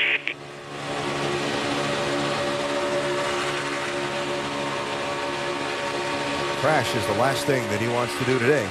No, and you talk about, you don't get into talking about handling of the cars too much, but you can see he's not putting a lot of steering wheel into it.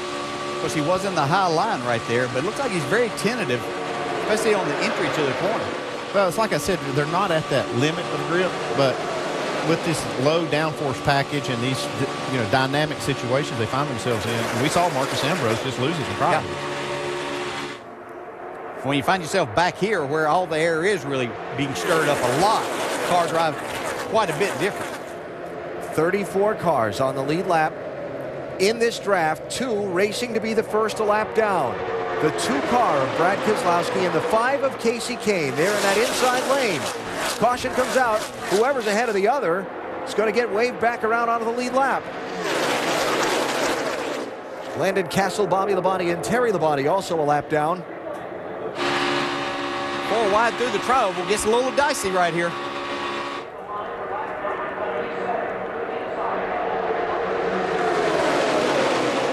Needs to be 4 wide.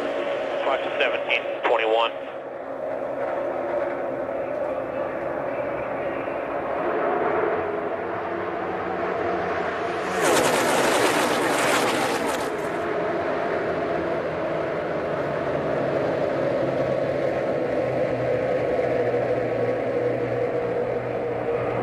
Can't imagine. Yeah, something that came to mind, we were talking about the level of competition earlier and how many, it puts everybody in here in this pack, and it really makes you appreciate how good the drivers have gotten to be at this. The skill level that they bring to this is just incredible, because we used to see them run in this and they would crash, run into each other, make mistakes, things happening. You don't see that nearly as much, but it's just unbelievable racing. They're making this look easy, and I'm telling you, it is so very difficult.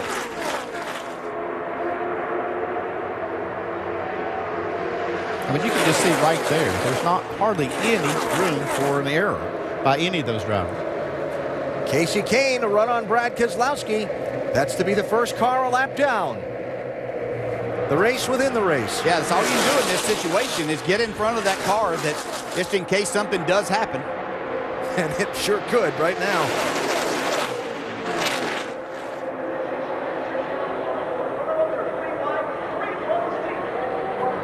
See, Brad opted to go to that middle lane. Now he's taking that spot back away from Casey Kane.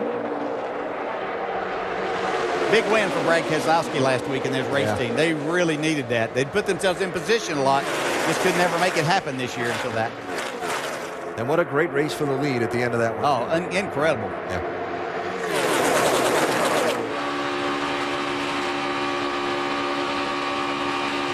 Those 2 guys that raced for the win last week at the end of Charlotte here are racing to get back on the lead lap. Yeah, against each other. A lot of racing left to go at the world's fastest speedway. There's the fight for the lead. And second, third, fourth, fifth, sixth, seventh, eighth, ninth. Talladega Super Speedway in the race for the lead in the Camping World RV Sales 500. We remind you, NASCAR.com has all your latest NASCAR information. That information would tell you Dale Earnhardt Jr. is out in front of this race, not by much. Jimmy Johnson to his inside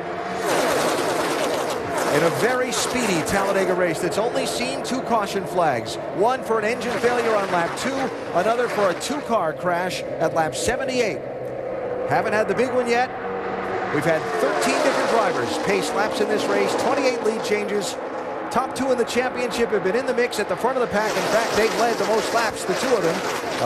Matt Kenseth 32, Jimmy Johnson 30, while some of those trying to catch them in the championship are playing the opposite strategy. Jeff Gordon and Kevin Harvick riding around at the back of the pack, waiting to see what's going to unfold in front of them. You see Jimmy Johnson just took the lead that lap. Now he's within 1 lap of leading the most laps at this point. Matt Kenseth having that 1 lap lead on him. But I just think it's amazing how hard they're racing for that 1 point. We've got that race going on. We've got the race for the lucky dog position in the middle of this pack. There's just a lot of things on the line right now. 1 point would have made a difference in who won the championship a couple of years ago. Yeah, you're right. Exactly right. And they very well know, as good as these teams are, that it could come down to just that 1 point, that 1 position, or that 1 bonus point. And for some reason in this stint, it doesn't. Oh, yeah. Yowza. That was close. And obviously, Junior doesn't care if Jimmy's leading this race. Evidently not. Not his job. Not his agenda today. That's right. I was going to say, though, that I don't think Kenseth, the 20 cars, as good this run as he's been all day.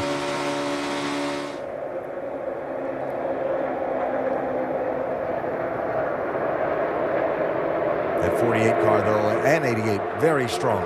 They seem to have the ability to move around people in the pack a lot more than a lot of others in the field. If I had to pick which one I thought was the best, I think it's the 88 car, though, from what I've seen. I do too, but yeah, what I'm interested in is how different it is for Jimmy Johnson racing with these cars, these new cars this year, and Dale Jr., I believe, because this is back to more what I'll go back to a few years ago, more old school drafting type, how you use it, not the tandem stuff that we saw that I don't think either one of them were a fan of. And even though Junior pushed Jimmy to a win here one time, I don't think that that was what they like to do. They enjoyed this style and the challenge that it brings, and certainly is shown now this year with Jimmy Johnson, his average finish versus a last year's average finish on these restricted lap tracks. So there's your tie for most laps led. Jimmy got that lap, so he and Matt Kenseth have each led the same number of laps today.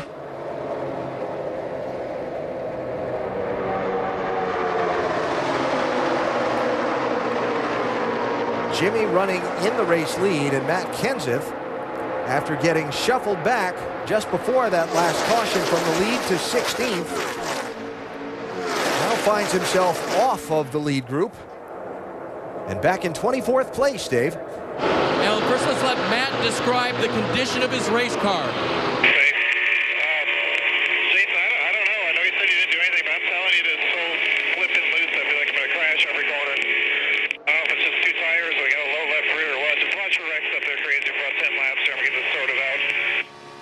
And of course he meant low right rear. He corrected himself a little while later. They only changed right side tires here. And the main thing he didn't want to do was try to diagnose this while he was in that pack. So he sort of dropped back for now. It's still very loose. He'd love to pit right now, but they're not quite in a pit window to do that. The last thing you want with a loose race car, you don't get it very often here, but it does happen. But you do not want to be up in that fast pack, getting yourself in that position, because easy to lose control in that situation. Matt Kenseth, very smart driver, understanding the situation. He'll have another opportunity to get tires on it and make this car better. Jimmy Johnson, Ricky Stenhouse for the lead. Stenhouse, 17 inside lane, with Brad Keselowski a lap down, towing along in the draft, trying to stay that first car a lap down should the caution come out. Jimmy Johnson back to that outside lane, and we check out on the 48 pits with Vince. Well, the championship battle between Jimmy Johnson and Matt Kenseth, you heard Dave reporting on the issues that Kenseth was having with his car. No such problem for Jimmy. Jimmy says the car is good. He told me before the race he was very confident. He felt like it was a fast car, and he said, I want to run up front, not just lead laps, which he has led the most, but he feels like he's more in control of his destiny when he's in the front, or at least with that lead pack. So you won't see him slipping to the back for any type of strategy move. Jimmy is right where he wants to be up front. And if you've got the car as a driver, that's what you need to do. That's your best situation. And what we've seen with Jimmy, when others have made runs at him, he gives that up and then starts his march back towards the front. He's not taking any chances up here with this fast race car, like trying to cut someone off or anything like that. He's doing all the right things right now. 4 points between Kenseth and Johnson starting the day. I mentioned this earlier. Difference in the bonus points earned for wins and leading laps and so on is 4. We go NASCAR nonstop now, presented by Nationwide Insurance. Right there. What action here at Talladega as the pack thunders around the world's fastest speedway. Jimmy Johnson, Ricky Stenhouse Jr. racing for the lead.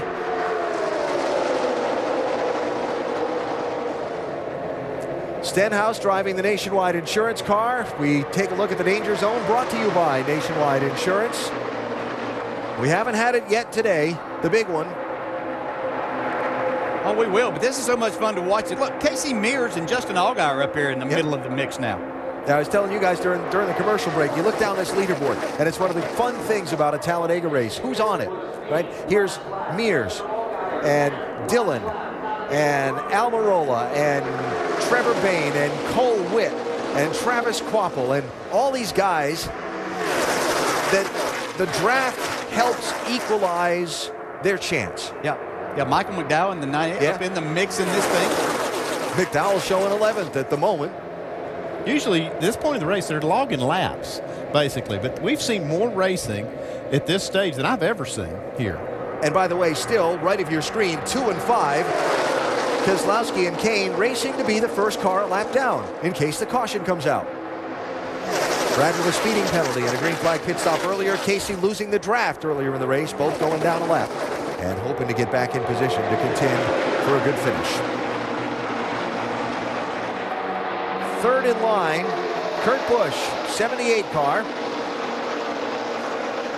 Started at the back twice today, and Doc's got a little flapping action going on there. Yeah, take a look at the left rear quarter panel there. They're working here in the pits to fabricate a brace, and they're going to try to put this brace on. If they get a yellow flag, they can do it, they said, without slowing the pit stop down very long.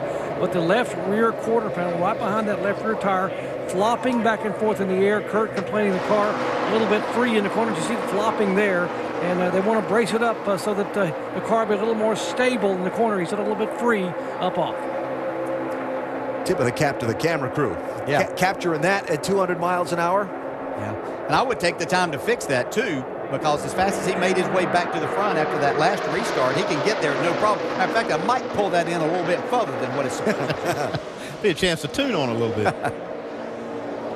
That never happens. I wouldn't bet on it. That's the voice of experience speaking over there now. Uh-huh.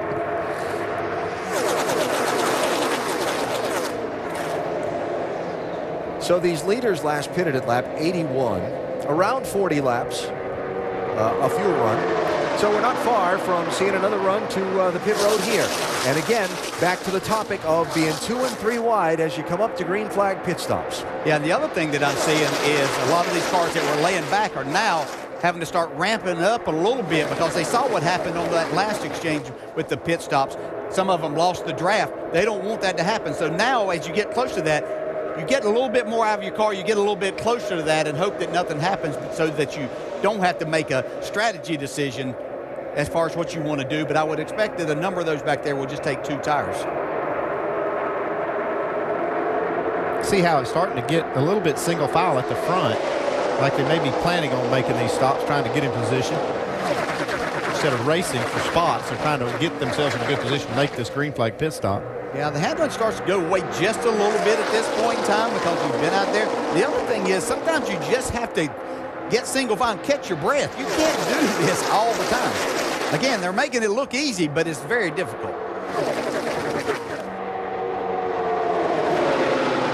So with the pit stops coming up and the field sorting itself out and positioning itself for same, we go NASCAR Nonstop, presented by Nationwide Insurance.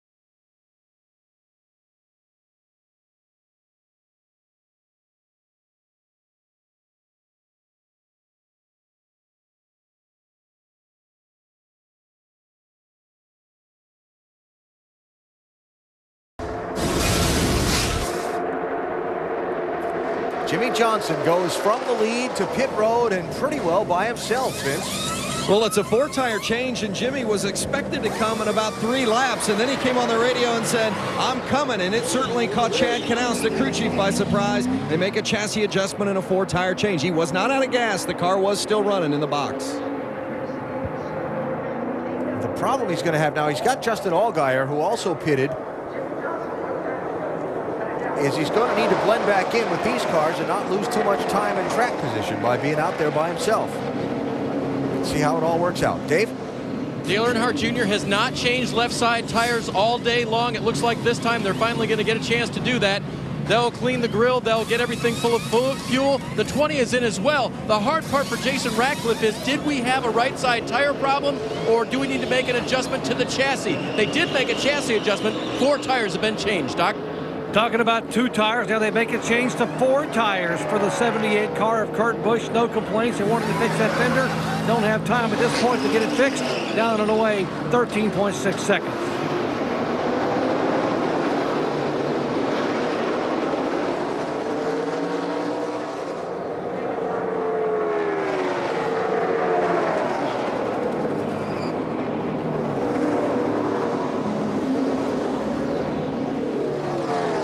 More pit stops, including Kevin Harvick. Kevin Harvick been sticking to his plan, floating back there in about the 31st position all race long. That was the plan, though, for the first 100 laps, but he stayed there. The call right now, 4 tires. They'll fill them up with fuel. Hasn't said a whole lot, Doc. Brad Keselowski in for his pit stop on the 2 car.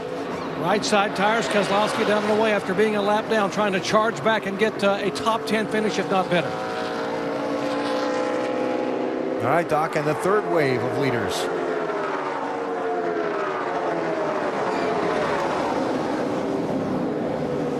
Including Carl Edwards, Dave.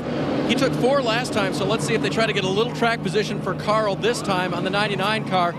Guys finish up the right side work, and they will indeed go 4 again. So he'll leave himself that option perhaps on the last run, Jamie. And Joey Logano's handling had gone away as the run went on, saying he's loose, especially in traffic, which means pretty much all the time. They'll fill him up with fuel, right sides only, Doc.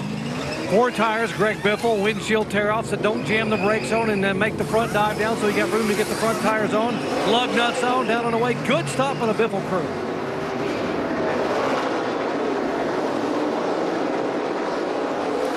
They rubber band apart, stretch apart on the green flag pit stops coming in different waves. Then they'll come back together when that elastic stretches again.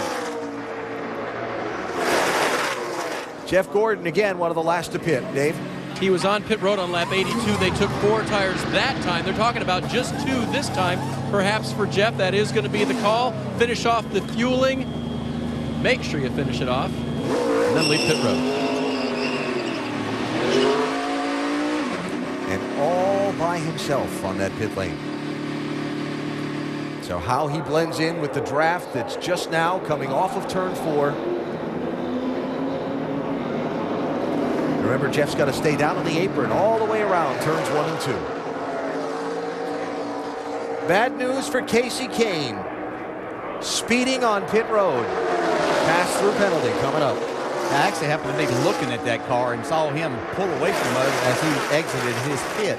Looked like it was either the next to last or last section that he had a high rate of speed going. That's a bad day gone worse for Casey. He was already a lap down.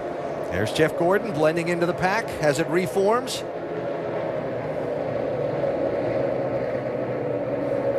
See Jimmy Johnson way back in this pack as everybody came out.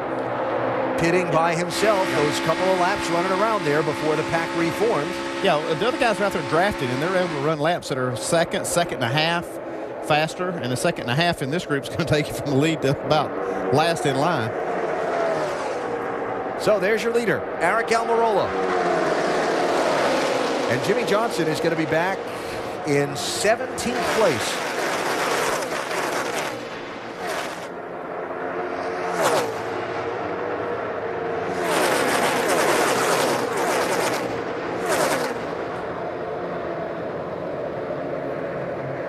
Good thing for Jimmy Johnson was that he stayed up front long enough to give himself a pretty good cushion as far as the most laps led. And he's got plenty of time to try and work his way back to the front from there. Oh, yeah. You see Kenseth, it looks like a push from 18. And by the way, he's right back there with Matt Kenseth.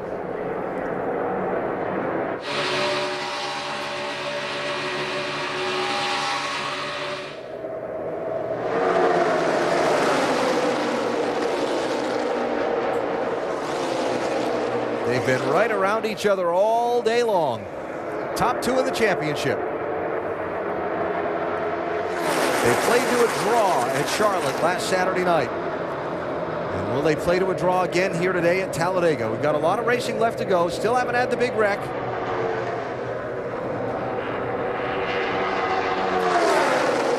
But as longtime NASCAR fans know, the closer we get to the finish, the more likely it is.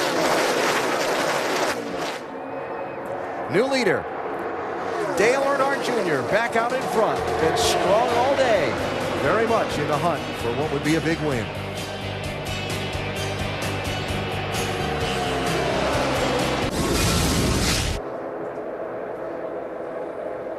Impressive. Jimmy Johnson, 17th after the pit stops just concluded, races his way back up to take the lead with now 56 laps to go here at Talladega. Time for unlimited access to the chase for the NASCAR Sprint Cup with NASCAR Mobile 13 and unlimited talk, text, and data on the Sprint Network.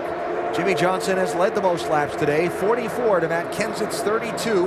Dale Earnhardt Jr. has led 15. Get unlimited access to the NASCAR Mobile 13 app with the unlimited My Way plan. Guaranteed for life and only from Sprint. See sprint.com/speed for details. That was impressive. It sure was, yeah. He passed him kind of where I saw him pass some on the outside. He went to the middle and then to the bottom. I know I said earlier that I thought the 88 car was the best of those two, but I'm not so sure now after what I just saw. Now, Matt Kenseth has been matching Johnson pretty well up through the traffic, though still not very happy with the mount that he is in. So loose, I can't even race, Jason. It feels like he took 5 rounds out of the right rear. I just can't drive it. What happened 2 stops ago? It's insane. Yeah, I just gotta go out here. I'm so loose, I'm gonna crash. I gotta fix my car here. I can't race. Well, for not being able to race, he's doing a whale of a job. It must have come around a little bit for him. You wouldn't put yourself in this position, especially battling for a championship, if it hadn't gotten somewhat better. I could see a little weave there going in the corner.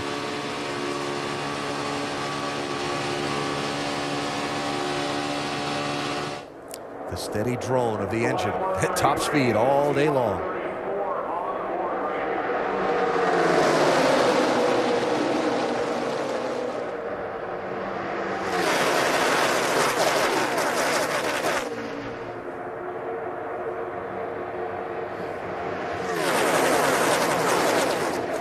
The lead draft is 29 cars. Lead lap, 33 cars. David Rudiman has just taken his car off the track. Sounded like the engine went sour on the 83 machine. So a lot of damage on the 78 left front fender. Yeah, he's hit something pretty hard in this draft somewhere. Doesn't seem like it's hurt the car any. That's a big dent right there. Put that with the flapping left rear fender that they wouldn't have gotten a chance to fix on that green flag pit stop.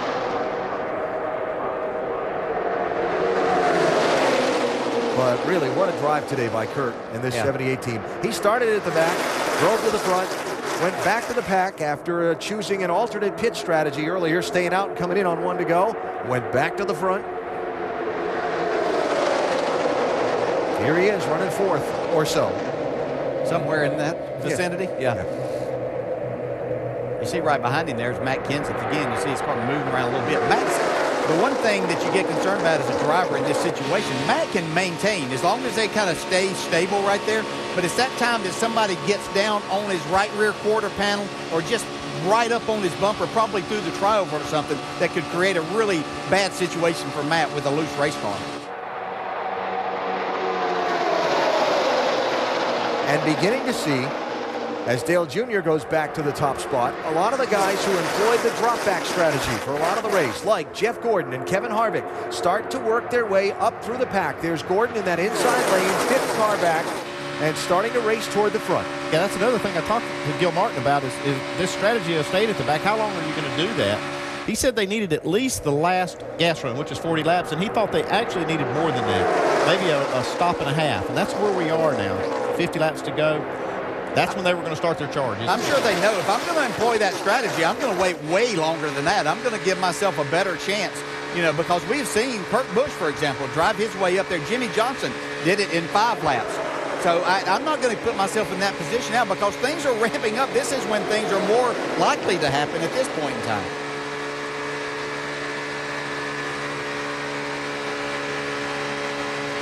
Kevin Harvick, 3rd in the championship, starting the race. Saying they were going to do the opposite of whatever Jimmy Johnson and Matt Kenseth did. The two that were ahead of him and had a little bit of a gap. They've employed that today, but at some point, they'll pay out those championship points and finishing positions on the last lap, and you got to position yourself for that. Yeah, one thing he said is they need some time to experiment too, Dale. You know, we said that early in the race, how a lot of drivers are really practicing for the end to see, you know, where their car is happiest, and they have to have some time to be able to do that and to find out where they need to be when the closing laps come up. Yeah, there's no doubt you have to figure that out exactly what you and your car are capable of doing on this day. I don't know that unless they just plan on trying to charge to the very front and get themselves positioned there. If so, then, you know, there's no better time to do that than the present. You see the two-car Brad Keselowski to get this lap back the old-fashioned way. Race by the leader. See Kyle Busch in that group right there who got the free pass just a little bit ago. Battling for the race lead now. Kyle missed his pit earlier on a green flag stop, had to come back in. Brad had a pit road speeding penalty earlier and had to make a pass through under the green flag.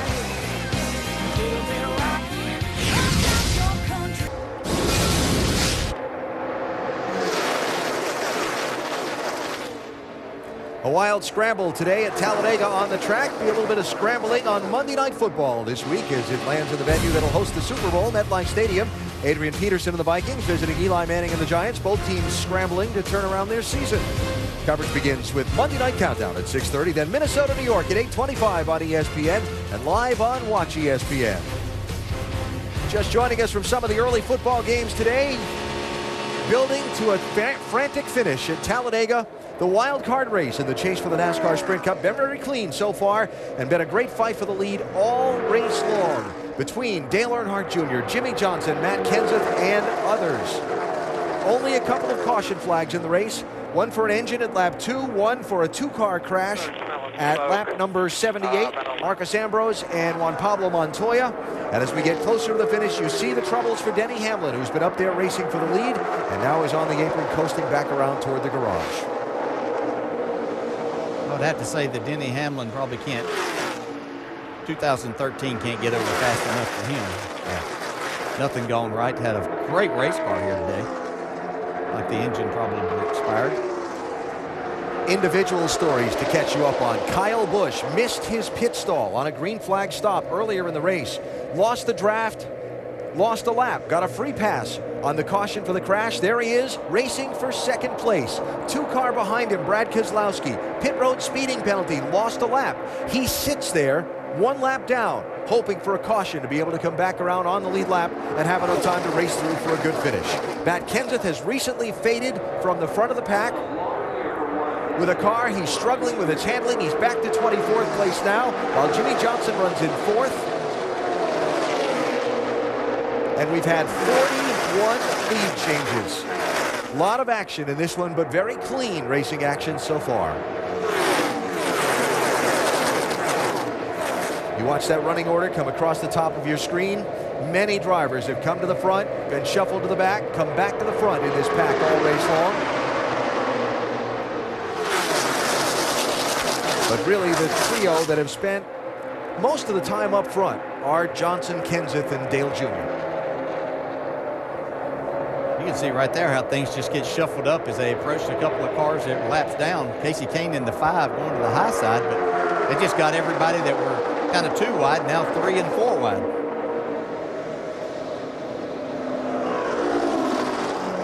Casey Kane lost the draft earlier in the race, got lapped, and got a pit road speeding penalty on his last pit stop. Now he's gone another lap down.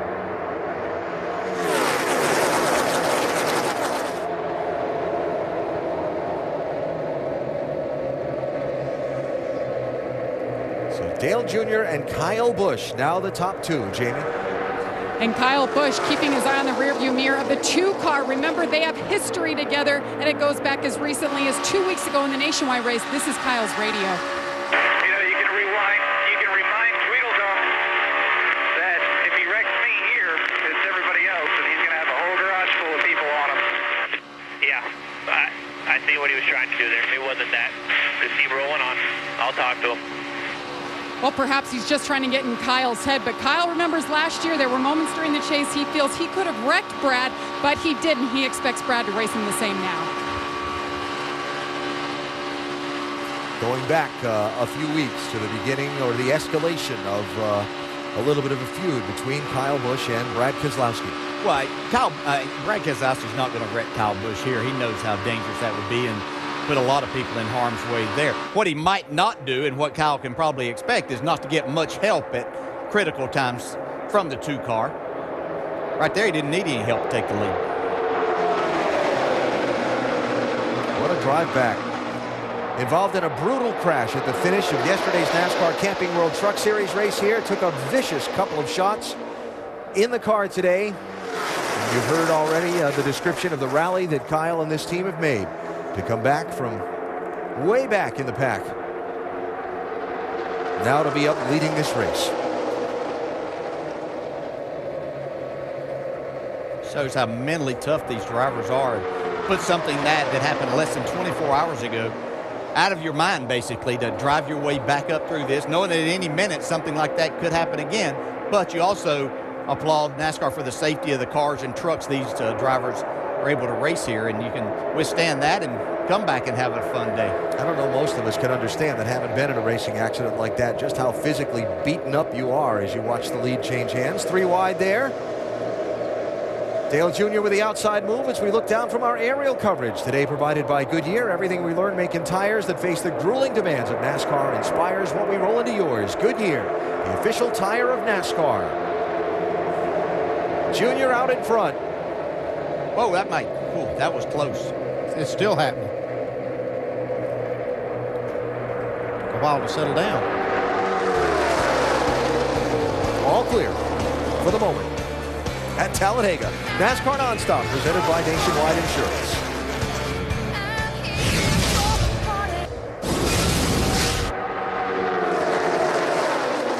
Hold your breath moments as we get to the late laps here at Talladega Superspeedway.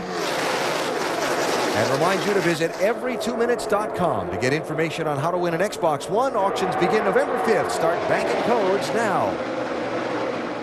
Dale Earnhardt Jr. leading this race. But he's got a lot of company and still a lot of laps left to go. Jeff Gordon deciding it's time to go to the front. Yeah, he got his wake-up call about 15 or 20 laps ago.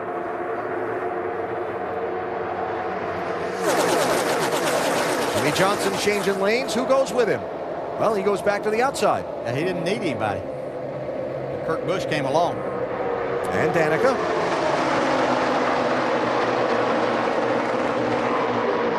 Truex just isn't going to have the momentum to get up there. I'll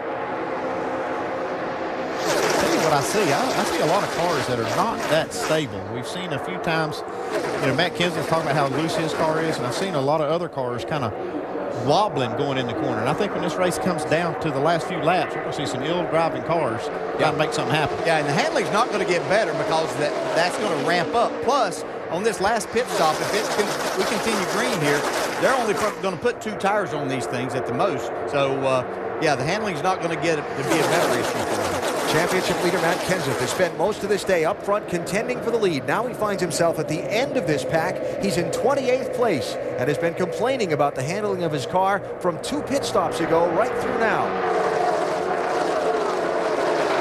The latest on Kenseth from Dave.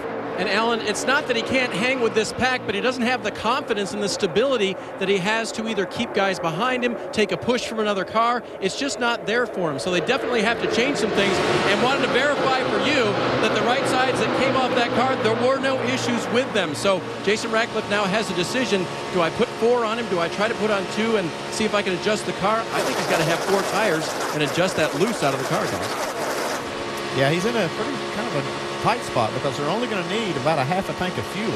And anything they do more than 2 tires is going to cost them a lot of track time. And don't you think that part of that decision will be influenced by whether it comes under green or yellow? Yeah, if it comes under yellow, absolutely. Yeah, you can do that if it comes under yellow. Under green, he's going to have to get 2 tires and make some kind of major adjustment to that car. So Kenseth running 25th now. Jimmy Johnson running 4th.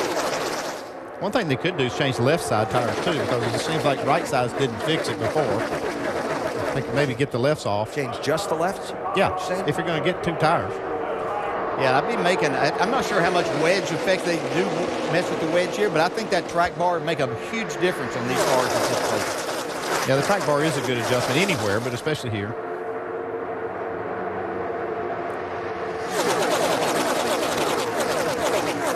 Pit stops should they happen, and we stay under the green, are going to happen with about 26 laps to go in this race. And see the car starting to string out single file. And I think it's just like what I was saying. I think a lot of cars not driving that great right now, and everybody needs a little breathing room. We see this pretty much before every green flag stop. They race. The handling starts going away. You have to get single file. It goes up next to the wall is where that single file racing takes place, and these guys get their breath. Yeah, that's the last time they're going to breathe. That's what I was thinking. They know what's coming up. Yeah. So maybe they're just taking a breath. 28 cars in this lead draft, plus a couple that are not on the lead lap, like Casey Kane in the 5 and Brad Keselowski in the 2.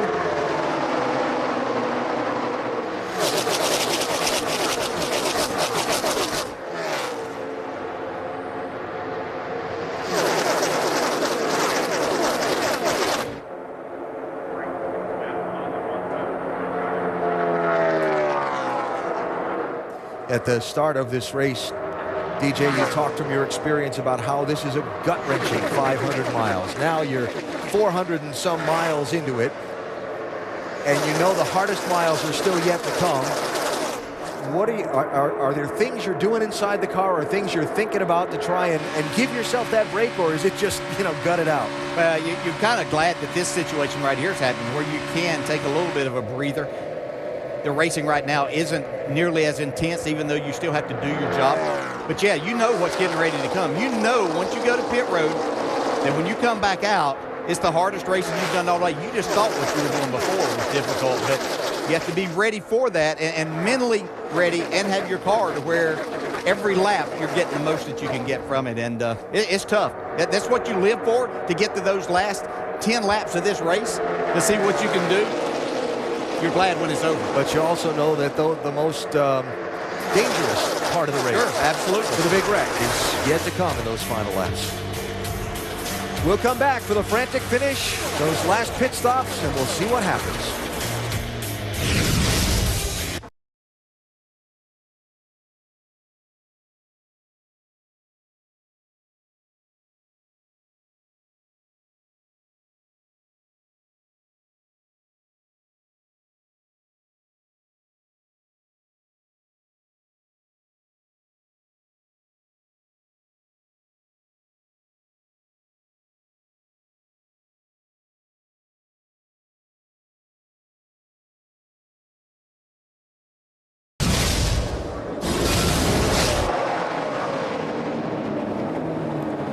The leader, Dale Earnhardt Jr., comes to the pit lane under green, Dave. Can his 9-year drought end today at Talladega? He'll take right side tires, he'll take fuel, that'll be it for Dale Earnhardt Jr. Little cleaning of the grill, and now he's out of here. A tough angle for the 48. He had to come around the 36 that was pitted in the box just behind him. It's a 2-tire change, chassis adjustment, and fuel for Jimmy Johnson.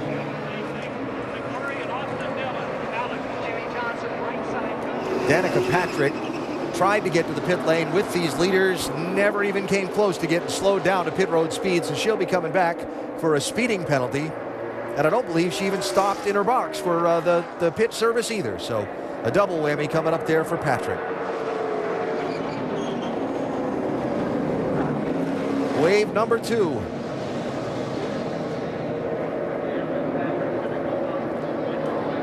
Little right rear damage there on Ricky Stenhouse's car, Vince. Yeah, Stenhouse says he feels like he's got a low amount of grip. He says he feels like he can handle it. You see the chassis adjustment, right side tires only, and fuel. It's been a good run so far for Stenhouse today. Leaves pit road with Ryan Newman trailing behind him to try and get back into the draft.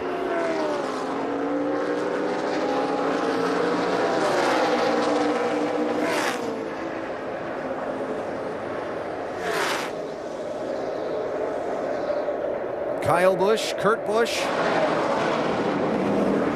and more, including Matt Kenseth. Dave? The decision's been made, Alan. It'll be 2 right side tires for Matt Kenseth, it'll be a wedge adjustment to that race car as well. Tires smoking as they come off here. Can they make the adjustments to give them the car that can race to the end, Doc?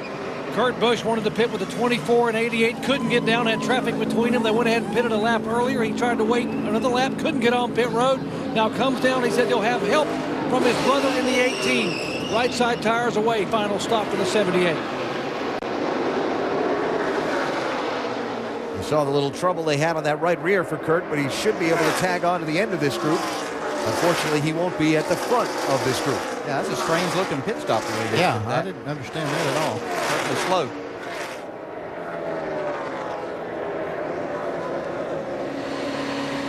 Kevin Harvick in. Gil Martin calling the shots on the radio, saying right sides only, don't slide your tires. If you do, let us know. Just cracking the top 10 for the first time today. We're about to see what this 29 can do. That's pretty much going to do it for the cycle of green flag pit stops.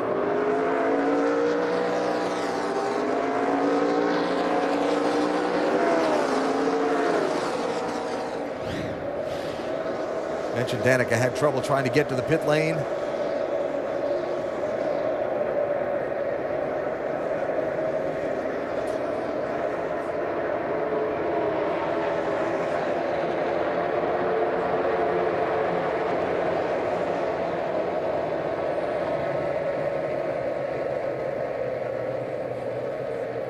Jimmy Johnson having to take some less than ideal maneuvers on the pit lane. We had to dodge quite a few cars just to make it to his stall, including the car right behind him. So here's the lead pack reforming. Kyle Busch will be the leader of this race as he crosses the start-finish line right here.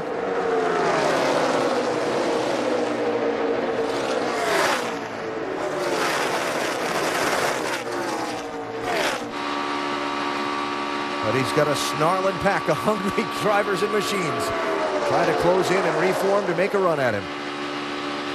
Yeah, now things ramp up. These drivers know that it's on until the end here. They don't have to come back to pit road. There'll be a lot more taken, less giving as they get ready to try to position themselves to win. Double wide lap cars there. That could get dicey here in a second as the leaders come up on them.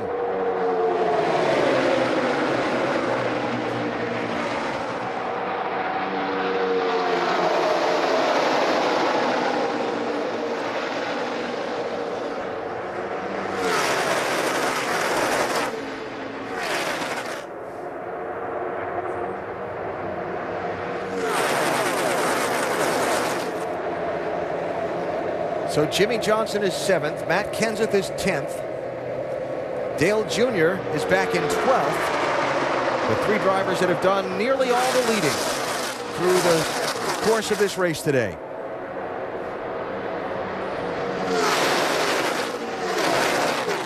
At the moment, literally a draw, though changing by the second where the championship is concerned. And as we've talked about from the very start of our telecast today, subject to change an awful lot on these closing laps.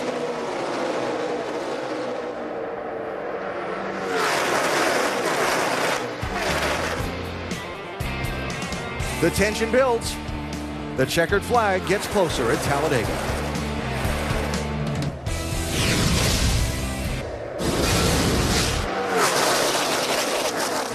$50 miles to go. 24 cars on the lead lap in this pack. 27 overall on the lead lap.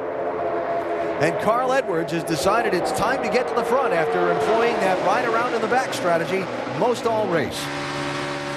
And the other thing, and I'm not sure why we do it as drivers, but it seems like when you get inside of that 20 lap mark that you all of a sudden decide that it's okay to start pushing a little harder, doing a few more things at 200 miles per hour that weren't okay earlier. And that's why we're going to find something. It's going to happen here. They can't help but somebody make a slight mistake, slight miscalculation here and create a big incident. Matt Kenseth made room under Jeff Gordon in turn 2. Gordon trying to rally back in the center lane. Jamie McMurray on the top side of the one. Kyle Busch to block. Yeah, Kenseth looked like he has his car now. I saw him make a wedge and a track bar adjustment on that car in that two-tire pit stop under green. It's like he can drive it, be aggressive with what he wants to do now. Whoa, Dale Jr. with a big bobble in the tri-oval.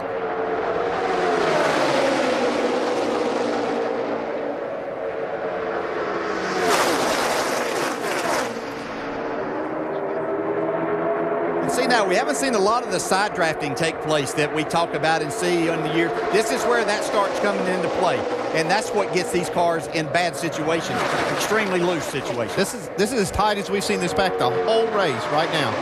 All of these cars are right up on each other. Like you said, they're not giving each other room that they gave them earlier in the race.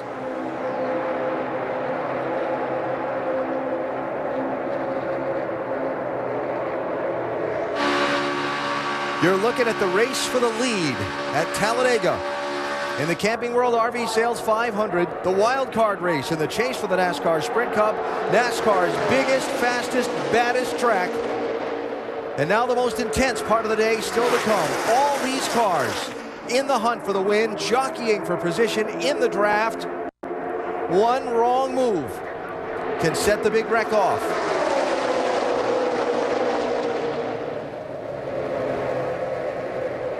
Carl Edwards, 99. Kyle Busch, 18. The two side-by-side for the lead. You see how close Gordon and Kenseth were right there. You didn't see that earlier. They were giving each other more room than that. Not happening now.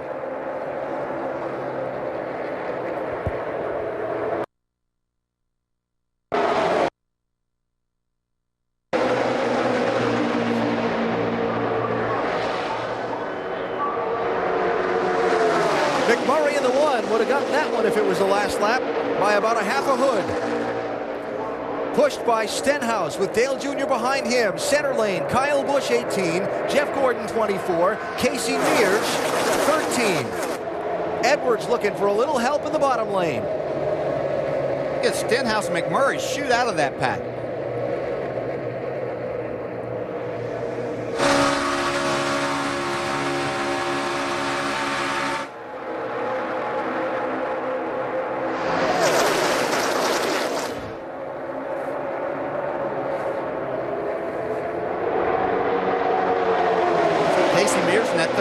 Up in the mix of this all day long, does a great job at these restrictor plate tracks, getting himself positioned. Austin Dillon once again in the mix.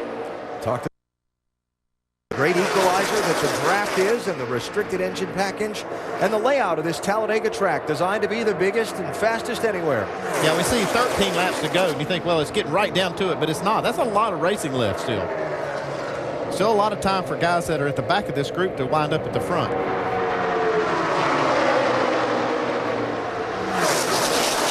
The numbers say the big one's still to come. Last year it happened in the very last corner of the race. Joplin, Missouri's Jamie McMurray out in front. Driver who's won the big races before, who's won here at Talladega before, but who's had what could best be described as a struggle of a season.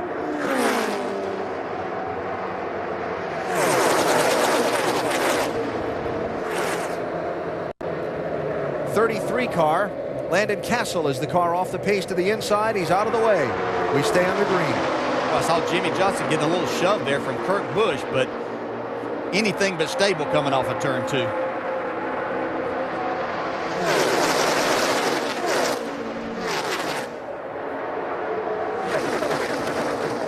Underdogs of note, J.J. Yaley, 36 car in this lead pack. David Reagan, winner here in May in that blue and yellow 34. One of the best in terms of having the knack for drafting. With the Underdog Front Row Motorsports team, it's go time. He's starting to go to the front.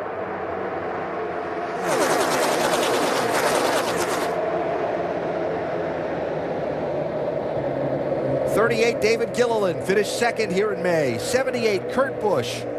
And '55 Michael Waltrip, who is at the very back of this line a little while ago.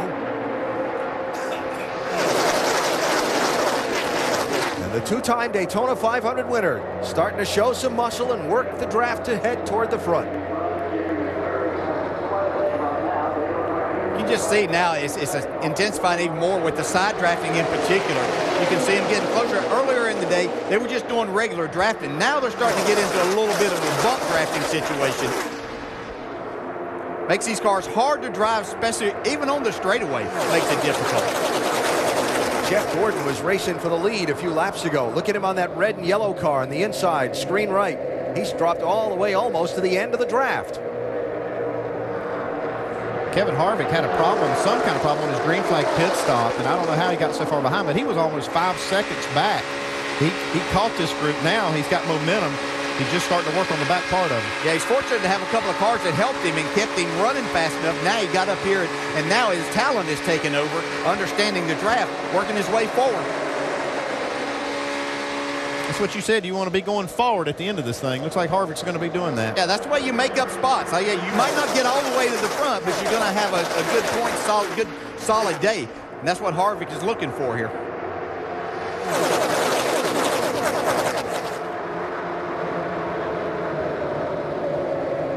Big. Now inside 10 to go. I'm kind of surprised they're strung out like they are. Yeah, it's going to be a matter of who gets that run and somebody to go with them. It's going to open up this second lane. Looks like it might be Jimmy Johnson back there starting to make a move. Johnson has favored the bottom side of the racetrack about all day. He's the car that's down there now, but somebody's going to have to go with him to get to the front. Well, it's probably not going to be Matt Kenseth, so you have to look for somebody else there. I see Matt's car starting to wobble a little bit more. Man, did you see that? How he drove that through the trial. And there's Carl Edwards, who is racing Kyle Busch for the lead in this race. Now Carl back in 15th place. But as quickly as you can be shuffled back in a couple of laps, you might find yourself being shuffled toward the front as things break out here. Yeah, I think for Matt, his car was good when he had fresh tires. And he was able to really be aggressive with it up front. But now I think he's losing the handle again. Yeah, just so interesting to look at this top 10 as it scrolls across the top there. Just look, as we show these, so many different drivers up there that we haven't seen up there all day. Hey, watch for a group coming on the bottom, but it needs to be at least 5 cars. It's got to be making headway. Make sure you let me know beforehand so I can get down in there. Giving instructions to his spotter on the roof that if he sees a group coming that's at least 5 cars, that he wants to jump down in front of him. Yeah, you don't want to just jump down there with 1, even maybe 2 cars coming. That's not going to be enough to push you and get you going where you need to go. So Matt's waiting for that opportunity. He knows it's going to happen. He just hopes that it's sooner than later.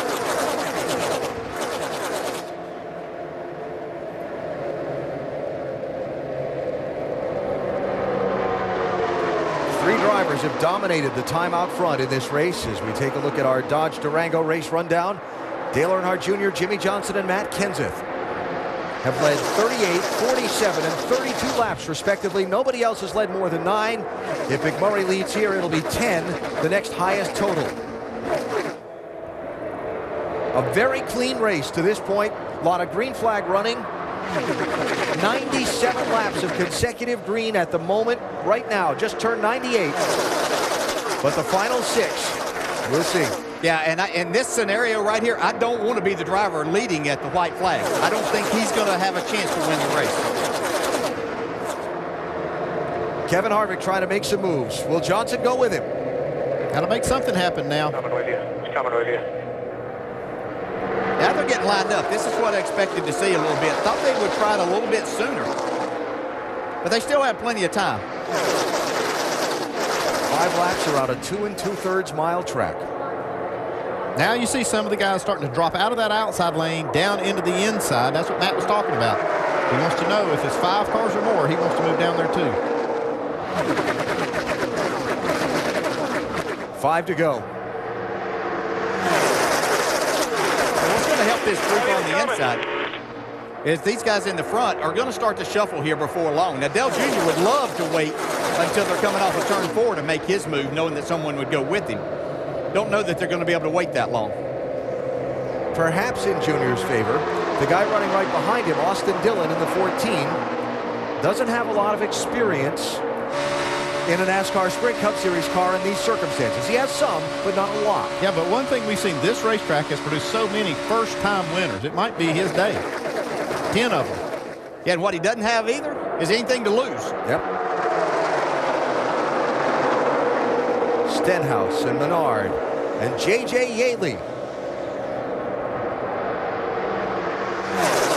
in that mix in the 36 car, but he is a lap down in 28th place. And you still got David Reagan and David Gilligan, who teamed up as teammates to run 1-2 here earlier this year. There they are running 7th and 8th.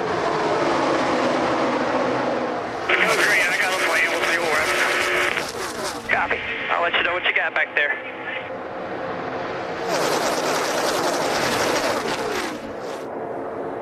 That was Dale Earnhardt Jr.'s radio.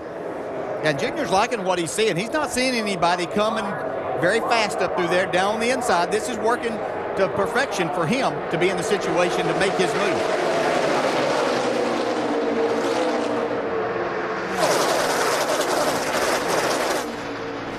Jimmy Johnson, 21st in line, has led the most laps today. There's the main thing that Jimmy's concerned about is finishing ahead of that 20 car who is right there. This isn't the day he was wanting. He led a lot of laps. The main thing is to be around or ahead of that 20.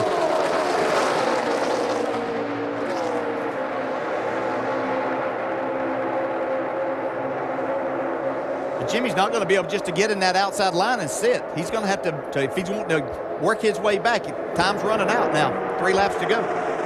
Coming for 2 to go. And make it 2, yeah. 27 cars on the lead lap. White flag will wave next time they come around.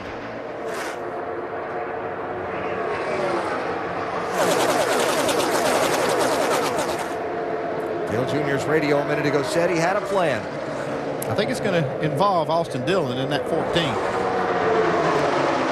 The problem with having a plan, everybody else has got one for themselves too. They might not always work together so well. Well, here it comes. White flag will be in the air the last lap. Where does the move come? Who wins the race? Do they all come back to the checkered flag? Rolling. Single file, no takers yet, single file. Jamie McMurray leading. Here's the first move. Oh, trouble. Dillon gets turned around into the middle of the pack. Casey Mears is the one that hit him. Caution is out. Race is over.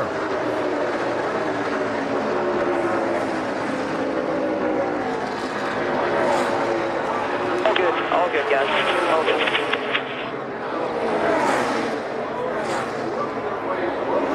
Jamie McMurray, carrying the colors of Auburn University, his sponsor with a big relationship with the school, is going to take War Eagle to the finish line first.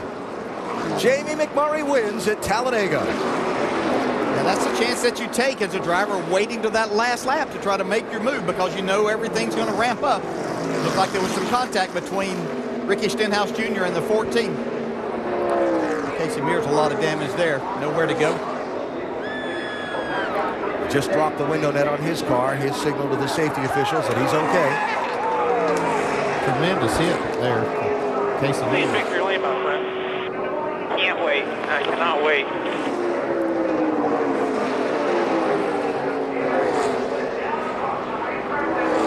It's been a long dry spell for Jamie. October 2010 was his last win. He did a great job of getting himself positioned there on the last. Getting himself in the front, making them try to pass him. Here's Stenhouse. You can see right there. He's already making contact with Dillon's bumper. Wow, looked like Dillon might have just turned around. Yeah, it might have just been there. Wow, what contact that was. But it just been the air coming across the back that got him loose.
at the white.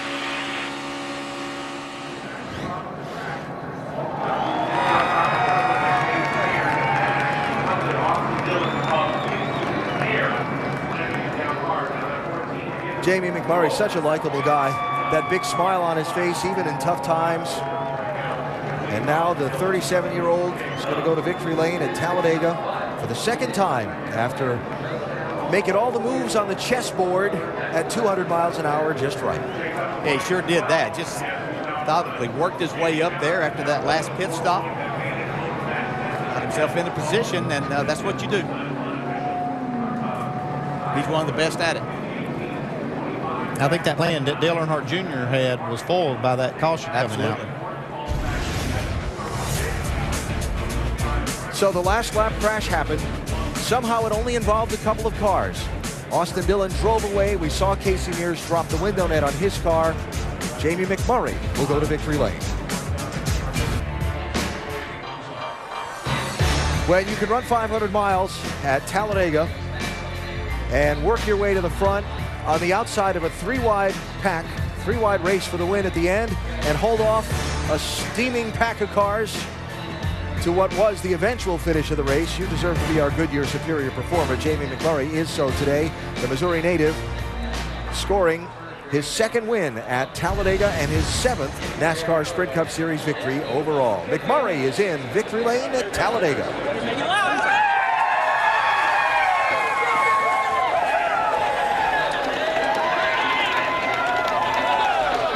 He pulled in and they handed him a telephone. His car owner or co-owner, Chip Ganassi, out in California, celebrating an IndyCar championship with Scott Dixon. And Chip was screaming on the phone. I could hear him from here. Hey, my friend, congratulations.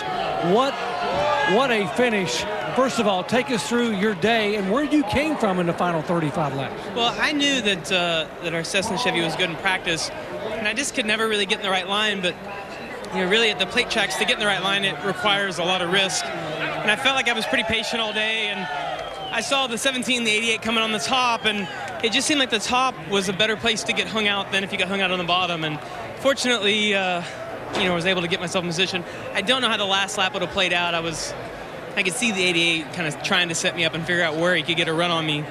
But when I saw the caution come out behind me, honestly, I want to end at a green, but at the same time, throw a caution, and I'm okay with it right now. Really cool, though, for Cessna. We got University of Auburn on the hood of our car, McDonald's. It's been our cars have been so much better this year, and we haven't been able to get to victory lane. Chip won the IndyCar championship yesterday, so it's been a good day. But for me, quite honestly, the best part of this is that come here. Oh, look at this.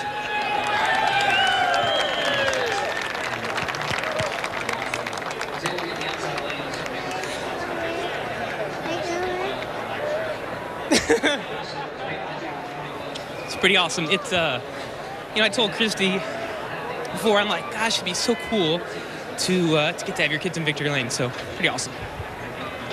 A lot of emotion. Take us through now. We heard Dale Earnhardt Jr. say that he had a plan, and the 14 was probably going to go with him. If it had come down to the final lap, how do you hold off an Earnhardt Jr. and others?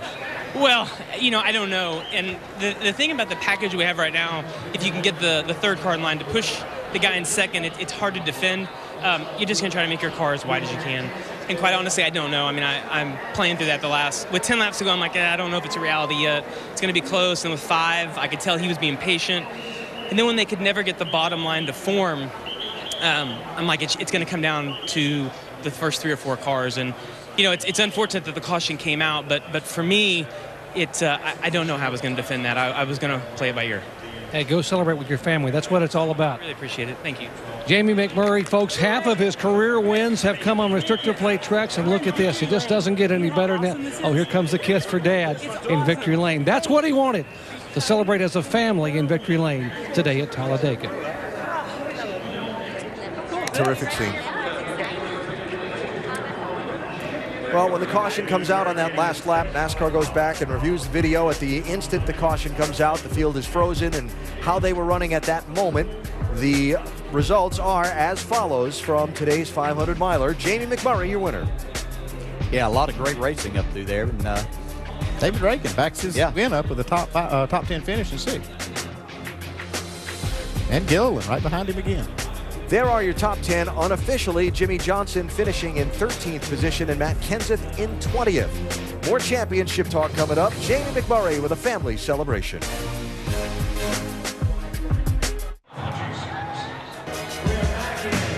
Beginning to sort out the aftermath of today's 500-miler at Talladega Superspeedway. Our telecast today presented by 5 Hour Energy. A relatively clean race.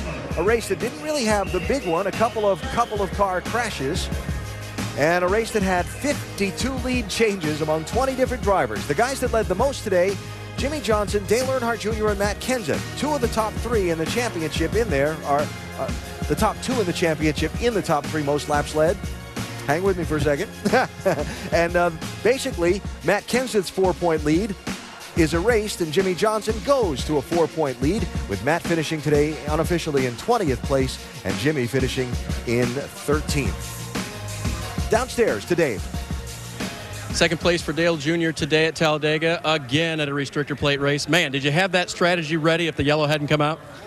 Well, we were kind of forming our run around the middle of 1 and 2, and I think we had a really good head of steam coming off of turn 2, and they got together behind us, and that was that. But I was going to try something down the back straightaway, but we just never got the chance, and we didn't. We finished second to a pretty good race car driver at these plate tracks. Jamie, he wins a lot of races here and at Daytona, and always runs well, and he's got Hendrick power, so hard to outrun that. But we're real pleased with how our car did today. That Mountain Dew Xbox One Chevrolet was real competitive all day. Ran up front, could pass, had fun trying to take the lead and leading some laps, and definitely felt like we improved on what we were doing here in the past. So excited about coming back.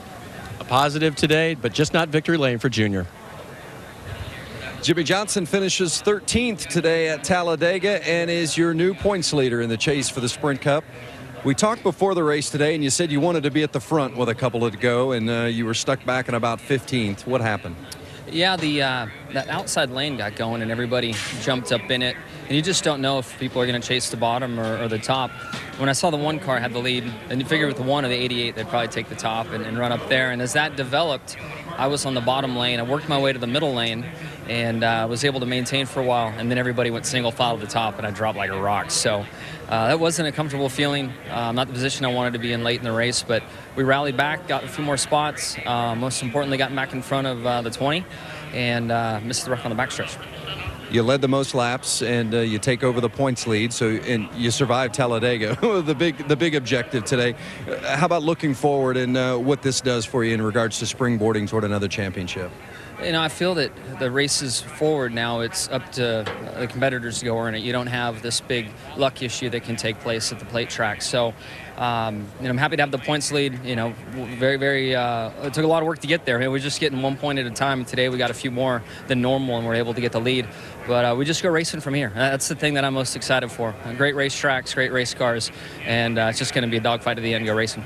It is indeed. A lot of racing left, but Jimmy Johnson is your points leader. Matt Kenseth unofficially 20th today. Matt, any idea what flipped the switch on what appeared to be a very good race car early on? No, I haven't seen Jason yet, but yeah, it was really bizarre. Typically handling is a non-issue here, and we just got so loose I couldn't even hang on to it. So I pretty much had to run in the back for 2 runs, which was disappointing. And we finally got it fixed that last run, but we only had 20 laps to get back up there. And I really needed to be up there like we were early and kind of feeling like I was controlling the race more and controlling the lanes and the runs and all that. And I could never get back to there. Today you lose a championship lead for the first time in the chase, Matt. Describe how that affects your team going forward. Well, I don't think it'll affect my team. I think I got one of the greatest teams out here, obviously, and I feel like we can go everywhere else, and honestly feel like we can race with anybody when we're at our best. So hopefully we'll be at our best the next 4 weeks, and we'll give them a run for their money. So it was just incredibly disappointing day. The end there, I just still can't for the life of me figure out. I need to watch it, from 3rd on back to 14th. I think everybody was running half throttle, and me, Joey, and Carl. And I thought Greg was going to go with us too, and then they must have decided not to. And a couple other guys tried to make it happen, and I figured 2 or 3 more would bail on the bottom, and we'd mix it up, and somebody would go up and try to beat the leader, but nobody wanted to go. Everybody just wanted to stay in their spot. So I should have been smarter there, and just, I guess, paid attention to points, but I'm just not really wired like that. I want to go up and mix it up and try to win the thing. Talladega, this race will be a study for Matt and all the other drivers to see what all went on out there today. AB? Dave, thanks. Both Jimmy Johnson and Matt Kenseth now looking ahead to the final 4 races of the season. From Talladega to Martinsville. What a contrast. Yeah, it really is. But a big wild card again next week at that short track. The half-mile bull ring, final short track race of the season. That's next Sunday. Texas, Phoenix, Homestead, Miami. Join us at the track.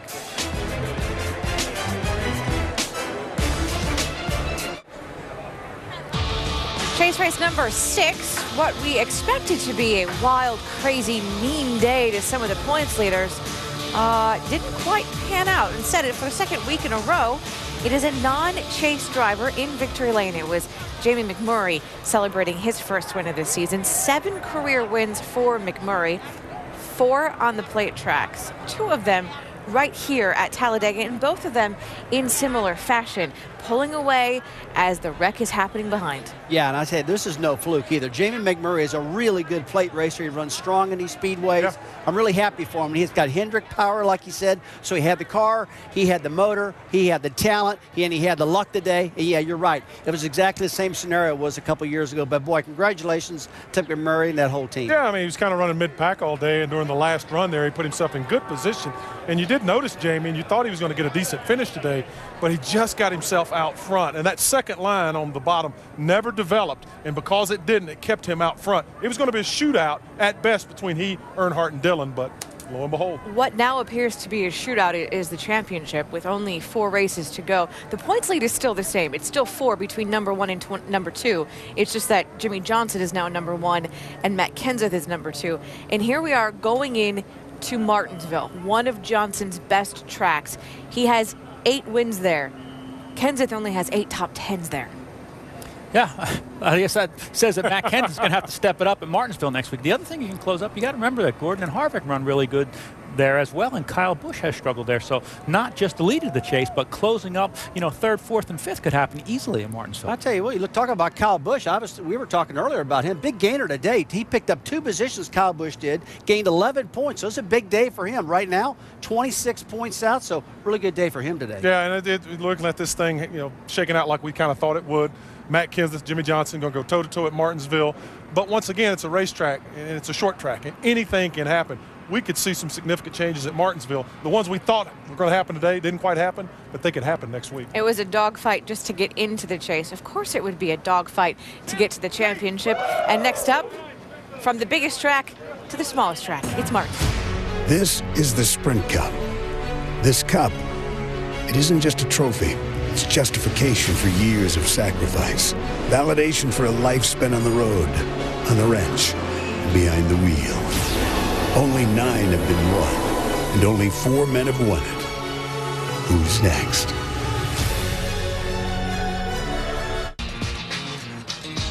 Things are about to get sloppy in victory lane.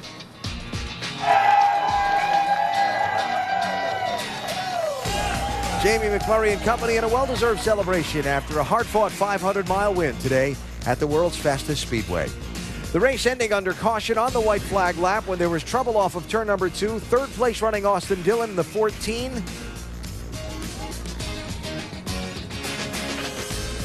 Yeah, you can see, I mean, from first looking at it whenever it was happening live, it certainly looked like that Ricky Stenhouse had gotten into the 14, but I believe just moving across his rear bumper got Austin Dillon very loose. You could see the back end of the car starting to step out, and then that's whenever a little bit of contact was created there.